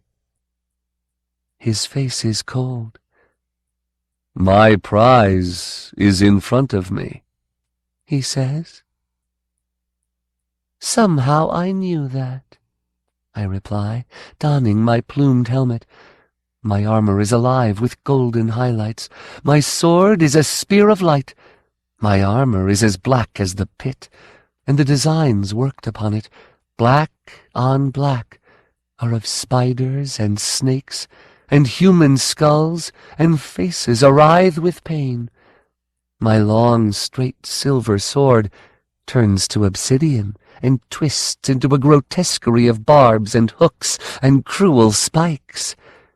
He has a sense of drama, this damned cyborg. "No," I say, "I will not be cast as evil. I am gold and silver once more, shining, and my plumes are red and blue. Wear the suit yourself, if you like it so much." It stands before me, black and hideous, the helmet open on a grinning skull. Croan'dhenni sends it away. "I need no props," he says. His gray and white ghost flitters at his side, plucking at him. Who is that, I wonder yet again? "Fine," I say. "Then we'll dispense with the symbols." My armor is gone. I hold out my bare, open hand. "Touch me," I say. "Touch me, cyborg." As his hand reaches out to mine, metal creeps up his long, dark fingers. In the game of mind, even more than in life, image and metaphor are everything. The place beyond time, the endless fog-shrouded plain, the cold sky and the uncertain earth beneath us, even that is illusion. It is mine, all of it, a setting, however unearthly, however surreal, against which the players may act out their tawdry dramas of dominance and submission, conquest and despair, death and rebirth, rape and mind-rape. Without my shaping, my vision, and the visions of all the other pain lords through the eons, they would have no ground below, no sky above, no place to set their feet, no feet to set. The reality offers not even the scant comfort of the barren landscape I give them. The reality is chaos, unendurable, outside of space and time, bereft of matter or energy, without measurement, and therefore frighteningly infinite and suffocatingly claustrophobic, terribly eternal and achingly brief. In that reality, the players are trapped. 7 minds locked into a telepathic gestalt, into a congress so intimate it cannot be borne by most, and therefore they shrink away, and the very first things we create, in a place where we are gods, or devils, or both, are the bodies we have left behind. Within these walls of flesh we take our refuge, and try to order chaos. The blood has the taste of salt, but there is no blood, only illusion. The cup holds a black and bitter drink, but there is no cup, only an image. The wounds are open and raw, dripping anguish, but there are no wounds, no body to be wounded, only metaphor, symbol, conjuring. Nothing is real, and everything can hurt, can kill, can evoke a lasting madness. To survive, the players must be resilient, disciplined, stable, and ruthless. They must possess a ready imagination, an extensive vocabulary of symbols, a certain amount of psychological insight. They must find the weakness in their opponent and hide their own phobias thoroughly. The rules are simple. Believe in everything. Believe in nothing. Hold tight to yourself and your sanity. Even when they kill you, it has no meaning, unless you believe that you have died. Upon this plane of illusion, where these all too mutable bodies whirl and faint in a trite pavane that I have seen 1,000 times before, plucking swords and mirrors and monsters from the air to throw at one another like jugglers gone mad, the most frightening thing of all is a simple touch. The symbolism is direct, the meaning clear, flesh upon flesh, stripped of metaphor, stripped of protection, stripped of masks. Mind upon mind. When we touch, the walls are down. Even time is illusory in the game of mind. It runs as fast or as slow as we desire.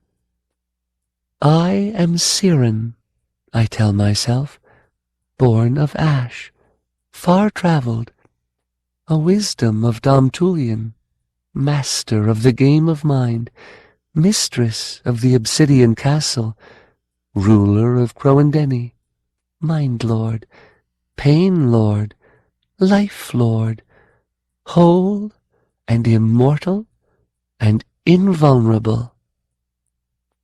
Enter me. His fingers are cool and hard. I have played the game of mind before, have clasped hands with others who thought themselves strong. In their minds, in their souls, in them, I have seen things. In dark grey tunnels, I have traced the graffiti of their ancient scars. The quicksand of their insecurities has clutched at my boots. I have smelled the rank odor of their fears, great swollen beasts who dwell in a palpable living darkness. I have burned my fingers on the hot flesh of lusts who will not speak a name. I have ripped the cloaks from their still, quiet secrets. And then, I have taken it all, been them, lived their lives, drunk the cold draught of their knowledge, rummaged through their memories. I have been born 12 times, have suckled at 12 teats, have lost 12 virginities, male and female. Claranamos was different. I stood in a great cavern, alive with lights. The walls and floor and ceiling were translucent crystal, and all around me spires and cones and twisted ribbons rose bright and red and hard, cold to the touch, yet alive, the soul sparks moving through them everywhere. A crystalline fairy city in a cave. I touched the nearest outcropping, and the memory flooded into me, the knowledge as clear and sharp and certain as the day it had been etched there. I turned and looked around with new eyes, now discerning rigid order, where initially I had perceived only chaotic beauty. It was clean. It took my breath away. I looked everywhere for the vulnerability, the door of gangrenous flesh, the pool of blood, the place of weeping, the shuffling, unclean thing that must live deep inside him. And I found nothing, nothing, nothing, only perfection, only the clean, sharp crystal, so very red, glowing from within, growing, changing, yet eternal. I touched it once again, wrapping my hand about an outcropping that rose in front of me like a stalagmite. The knowledge was mine. I began to walk, touching, drinking everywhere. Glass flowers bloomed on every side, fantastic scarlet blooms, fragile and beautiful. I took one and sniffed at it, but it had no scent. The perfection was daunting. Where was his weakness? Where was the hidden flaw in this diamond that would enable me to crack it with a single sharp blow?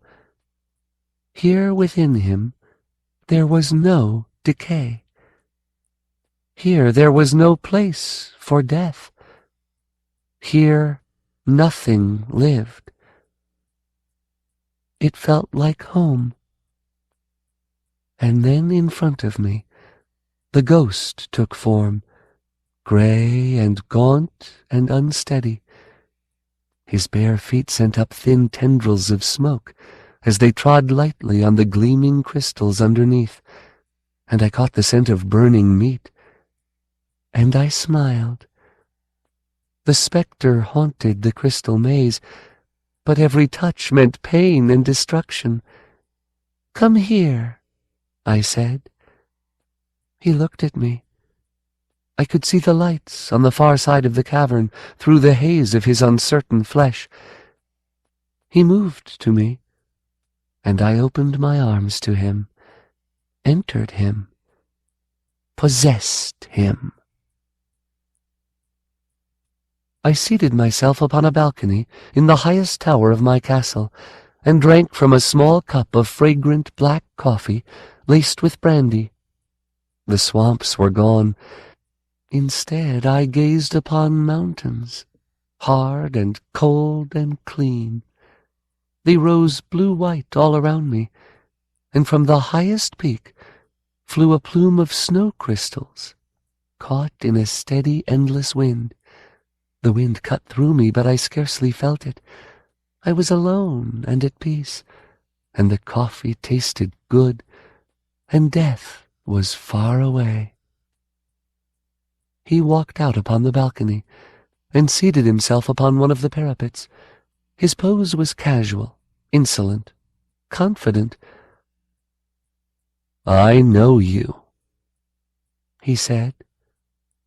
It was the ultimate threat. I was not afraid. "I know you," I said. "Shall I conjure up your ghost?" "He will be here soon enough. He is never far from me." "No," I said. I sipped my coffee and let him wait. I am stronger than you, I told him finally. I can win the game, Cyborg. You were wrong to challenge me. He said nothing. I set down my cup, drained and empty, passed my hand across it, smiled as my glass flower grew and spread its colorless, transparent petals. A broken rainbow crawled across the table. He frowned. Color crept into my flower. It softened and drooped. The rainbow was banished. The other was not real, he said. A glass flower is not alive. I held up his rose, pointed at the broken stem. This flower is dying, I said. In my hands it became glass once again. A glass flower lasts forever. He transmuted the glass back to living tissue. He was stubborn. I will say that for him. Even dying, it lives. Look at its imperfections, I said. I pointed them out one by one. Here, an insect has gnawed upon it. Here, a petal has grown malformed. Here, these dark splotches. Those are blight. Here, the wind has bent it. And look what I can do. I took the largest, prettiest petal between thumb and forefinger, ripped it off, fed it to the wind. Beauty is no protection. Life is terribly vulnerable. And ultimately, all of it ends like this. In my hand, the flower turned brown and shriveled, and began to rot. Worms festered upon it briefly, and foul black fluids ran from it, and then it was dust. I crumpled it, blew it away, and from behind his ear I plucked another flower. Glass. Glass is hard, he said. And cold. Warmth is a byproduct of decay, the stepchild of entropy, I told him. Perhaps he would have replied, but we were no longer alone. Over the crenellated edge of the parapets, the ghost came crawling, pulling himself up with frail gray-white hands that left bloody stains upon the purity of my stone. He stared at us wordlessly, a half-transparent whispering in white. Claronimus averted his eyes. "Who is he?" I asked. The cyborg could not answer. "Do you even remember his name?" I asked him. He replied with silence, and I laughed at them both. "Cyborg, you judged me, found my morality suspect, my actions tainted. But whatever I might be, I am nothing to you. I steal their bodies. You've taken his mind. Haven't you? Haven't you?" I never meant to, he said. Joachim Claronimus died on Avalon 700 years ago, just as they say he did. Steel and plastic he might wear, but inside he was still rotting flesh, even at the end. And with all flesh, there comes a time when the cells die, a thin, flat line on a machine, glowing in the darkness, and an empty metal shell. The end of a legend. What did they do then? Scoop out the brain and bury it beneath some oversized monument?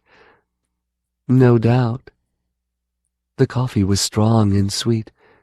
Here it never grew lukewarm, because my will did not permit it.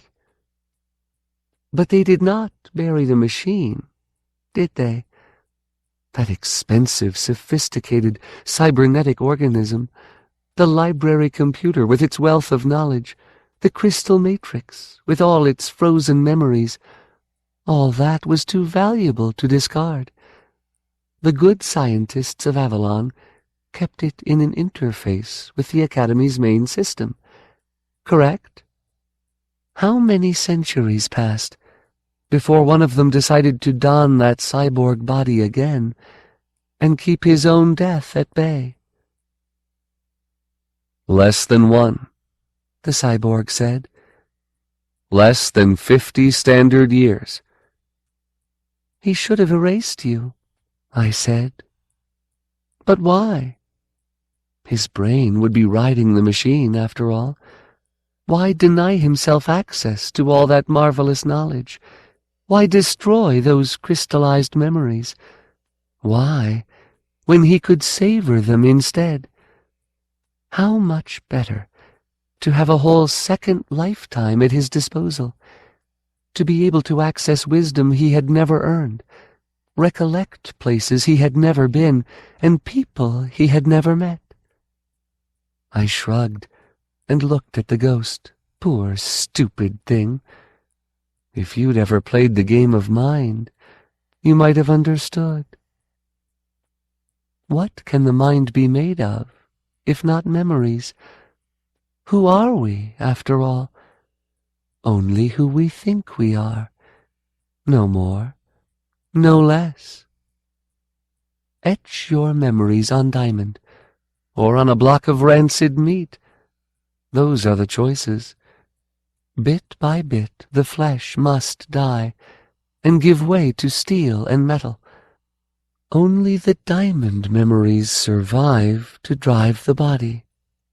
In the end, no flesh remains, and the echoes of lost memories are ghostly scratchings on the crystal.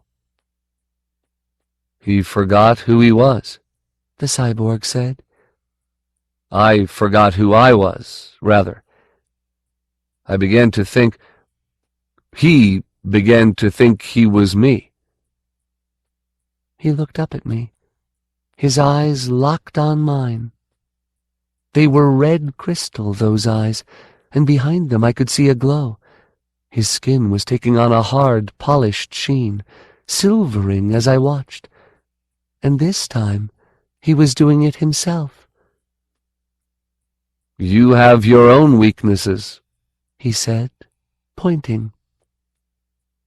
Where it curls about the handle of my coffee cup, my hand has grown black and spotted with corruption.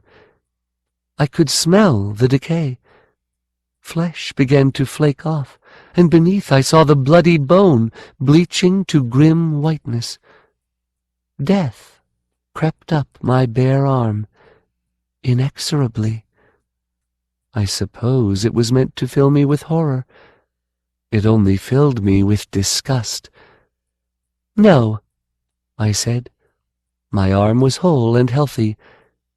"No," I repeated. And now I was metal, silver bright and undying, eyes like opals, glass flowers twined through platinum hair. I could see my reflection gleaming upon the polished jet of his chest. I was beautiful. Perhaps he could see himself as well, mirrored in my chrome, for just then he turned his head away. He seemed so strong, but on Croan'dhenni, in my castle of obsidian, in this house of pain and rebirth, where the game of mind is played, things are not always as they seem. "Cyborg," I said to him, "you are lost." "The other players," he began. "No." I pointed. "He will stand between you and any victim you might choose. Your ghost, your guilt. He will not allow it. You will not allow it." The cyborg could not look at me. "Yes," in a voice tainted by metal and corroded by despair. "You will live forever," I said. No. I will go on forever. It is different wisdom. I can tell you the precise temperature reading of any environment, but I cannot feel heat or cold. I can see into the infrared and the ultraviolet, can magnify my sensors to count every pore on your skin, but I am blind to what I think must be your beauty. I desire life, real life, with the seed of death growing inexorably within it, and therefore giving it meaning. Good, I said, satisfied. He finally looked at me. Trapped in that shining metal face were two pale, lost human eyes. Good? I make my own meaning, cyborg, and life is the enemy of death, not its mother. Congratulations, you've won, and so have I. I rose and reached across the table, plunged my hand through the cold black chest, and ripped the crystal heart from his breast. I held it up, and it shone, brighter and brighter, its scarlet rays dancing brilliantly upon the cold, dark mountains of my mind. I opened my eyes. No, incorrect. I activated my sensors once again, and the scene in the Chamber of Change came into focus with a clarity and sharpness I had never experienced. My obsidian mosaic, black against black, was now 100 different shades, each distinct from the others, the pattern crisp and clear. I was seated in a niche along the rim. In the center cup, the child woman stirred and blinked large violet eyes. The door opened and they came to her. Ranar solicitous, Khardorian aloof, trying to conceal his curiosity, Braya giggling as she gave her shots. No, I announced to them. My voice was too deep, too male. I adjusted it. No, here, I said, sounding more like myself. Their stares were like the cracking of whips. In the game of mind, there are winners and there are losers. The cyborg's interference had its effects, perhaps. Or perhaps not. Perhaps, before the game was over, the pattern would have been the same. Craymore Delhoun is dead. They gave his corpse to the swamps last evening, but the vacancy is gone from the eyes of the pudgy young dream duster, and she is dieting and exercising even now. And when Khardorian leaves, he will take her back to Delhoun's estates on Gulliver.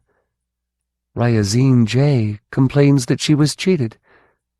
I believe she will linger here, outside, in the city of the damned. No doubt that will cure her boredom. The Givern struggles to speak, and has painted elaborate symbols on its wings. The tattooed boy leapt from the castle battlements a few hours after his return, and impaled himself upon the jagged obsidian spikes far below, flapping his arms until the last instant. Wings and fierce eyes do not equate with strength. A new Mind Lord has begun to reign.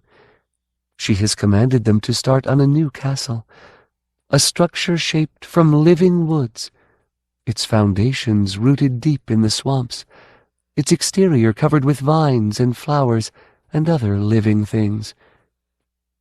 You will get insects, I have warned her, parasites and stinging flies, minor worms in the wood, blight in your foundation, rot in your walls. You will have to sleep with netting over your bed. You will have to kill constantly, day and night. Your wooden castle will swim in a miasma of little deaths, and in a few years the ghosts of 1,000,000 insects will swarm your halls by night. Nonetheless, she says, my home will be warm and alive, where yours was cold and brittle. We all have our symbols, I suppose, and our fears. Erase him, she has warned me. Blank the crystal, or in time he will consume you, and you will become another ghost in the machine. Erase him? I might have laughed, if the mechanism permitted laughter. I can see right through her. Her soul is scrawled upon that soft, fragile face. I can count her pores, and note each flicker of doubt in the pupils of those violet eyes. Erase me, you mean? The crystal is home to us both, child. Besides, I do not fear him. You miss the point. Croan'dhenni was crystal, the ghost organic meat, the outcome inevitable. My case is different.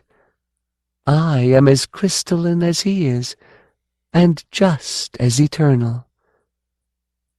Wisdom, she began. Wrong, I said. Cyrain, if you prefer. Wrong again. Call me Croan'dhenni. I have been many things through my long and varied lives, but I have never been a legend. It has a certain cachet. The little girl looked at me. I am Croan'dhenni, she said in a high, sweet voice, her eyes baffled. Yes, I said, and no. Today we are both Croan'dhenni. We have lived the same lives, done the same things, stored the same memories. But from this day on, we walk different paths. I am steel and crystal, and you are child flesh. You wanted life, you said. Embrace it. It's yours, and all that goes with it. Your body is young and healthy, just beginning to blossom. Your years will be long and full.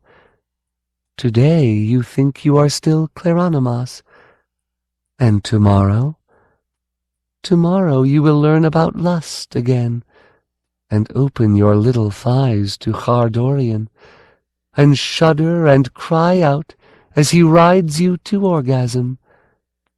Tomorrow you will bear children in blood and pain, and watch them grow and age, and bear children of their own and die. Tomorrow you will ride through the swamps, and the dispossessed will toss you gifts, and curse you, and praise you, and pray to you. Tomorrow new players will arrive, begging for bodies, for rebirth, for another chance. And tomorrow Har's ships will land with a new load of prizes, and all your moral certainties will be tested, and tested again, and twisted to new shapes. Tomorrow Har and Jonas, or Sebastian Cale, will decide that they have waited long enough, and you'll taste the honeyed treason of their kiss. And perhaps you'll win, or perhaps you'll lose. There's no certainty to it. But there's one sure thing I can promise. On the day after tomorrow, long years from now, though they will not seem long once past, death will begin to grow inside you. The seed is already planted. Perhaps it will be some disease, blooming in one of those small, sweet breasts Ranar would so dearly love to suckle. Perhaps a fine thin wire pulled tight across your throat as you sleep. Perhaps a sudden solar flare that will burn this planet clean. It will come, though, and sooner than you think. I accept it, she said. She smiled as she spoke. I think she really meant it. all of it, every part, life and death. I have been without it for a long time, Claran'dhenni. Already you're forgetting things, I observed. Every day you will lose more. Today we both remember. We remember the crystal caverns of Eris, the first ship we ever served on, the lines of our father's face. We remember what Thomas Chung said when we decided not to turn back to Avalon, and the other words he said as he lay dying. We remember the last woman we ever made love to, the shape and smell of her, the taste of her breasts, the noises she made when we pleasured her. She's been dead and gone 800 years, but she lives in our memories. But she's dying in yours, isn't she? Today you are Claran'dhenni, yet I am him as well, and I am Cyrain of Ash, and a small part of me is still our ghost, poor sad man. But when tomorrow comes, I'll hold tight to all I am, and you'll be the Mind Lord, or perhaps just a sex slave in some perfumed brothel on Cimaranth, or a scholar on Avalon, but in any case a different person than you are now. She understood.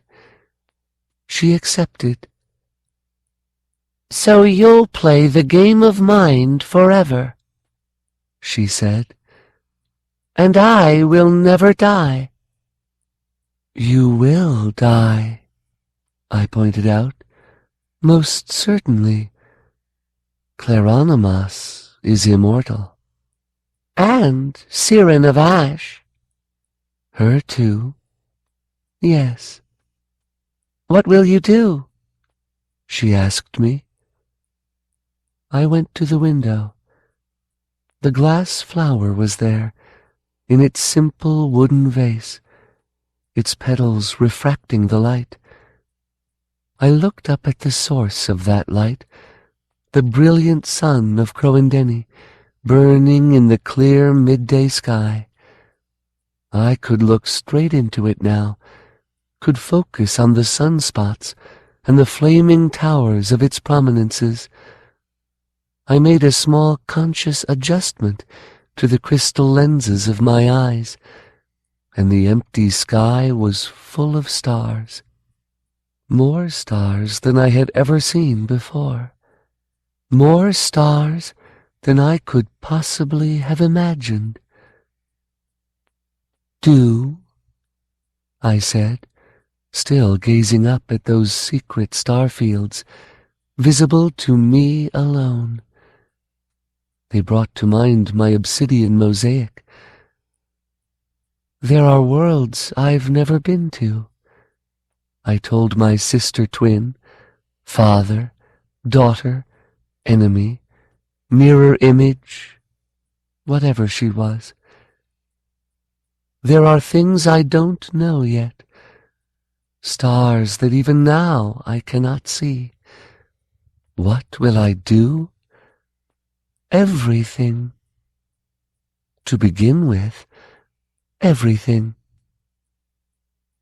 As I spoke, a fat striped insect flew through the open window on 6 gossamer wings that trilled the air too fast for human sight, though I could count every languid beat if I so chose. It landed briefly on my glass flower, found neither scent nor pollen, and slipped back outside. I watched it go, growing smaller and smaller, dwindling in the distance, until at last I had telescoped my vision to the maximum, and the small, dying bug was lost among the swamps and stars.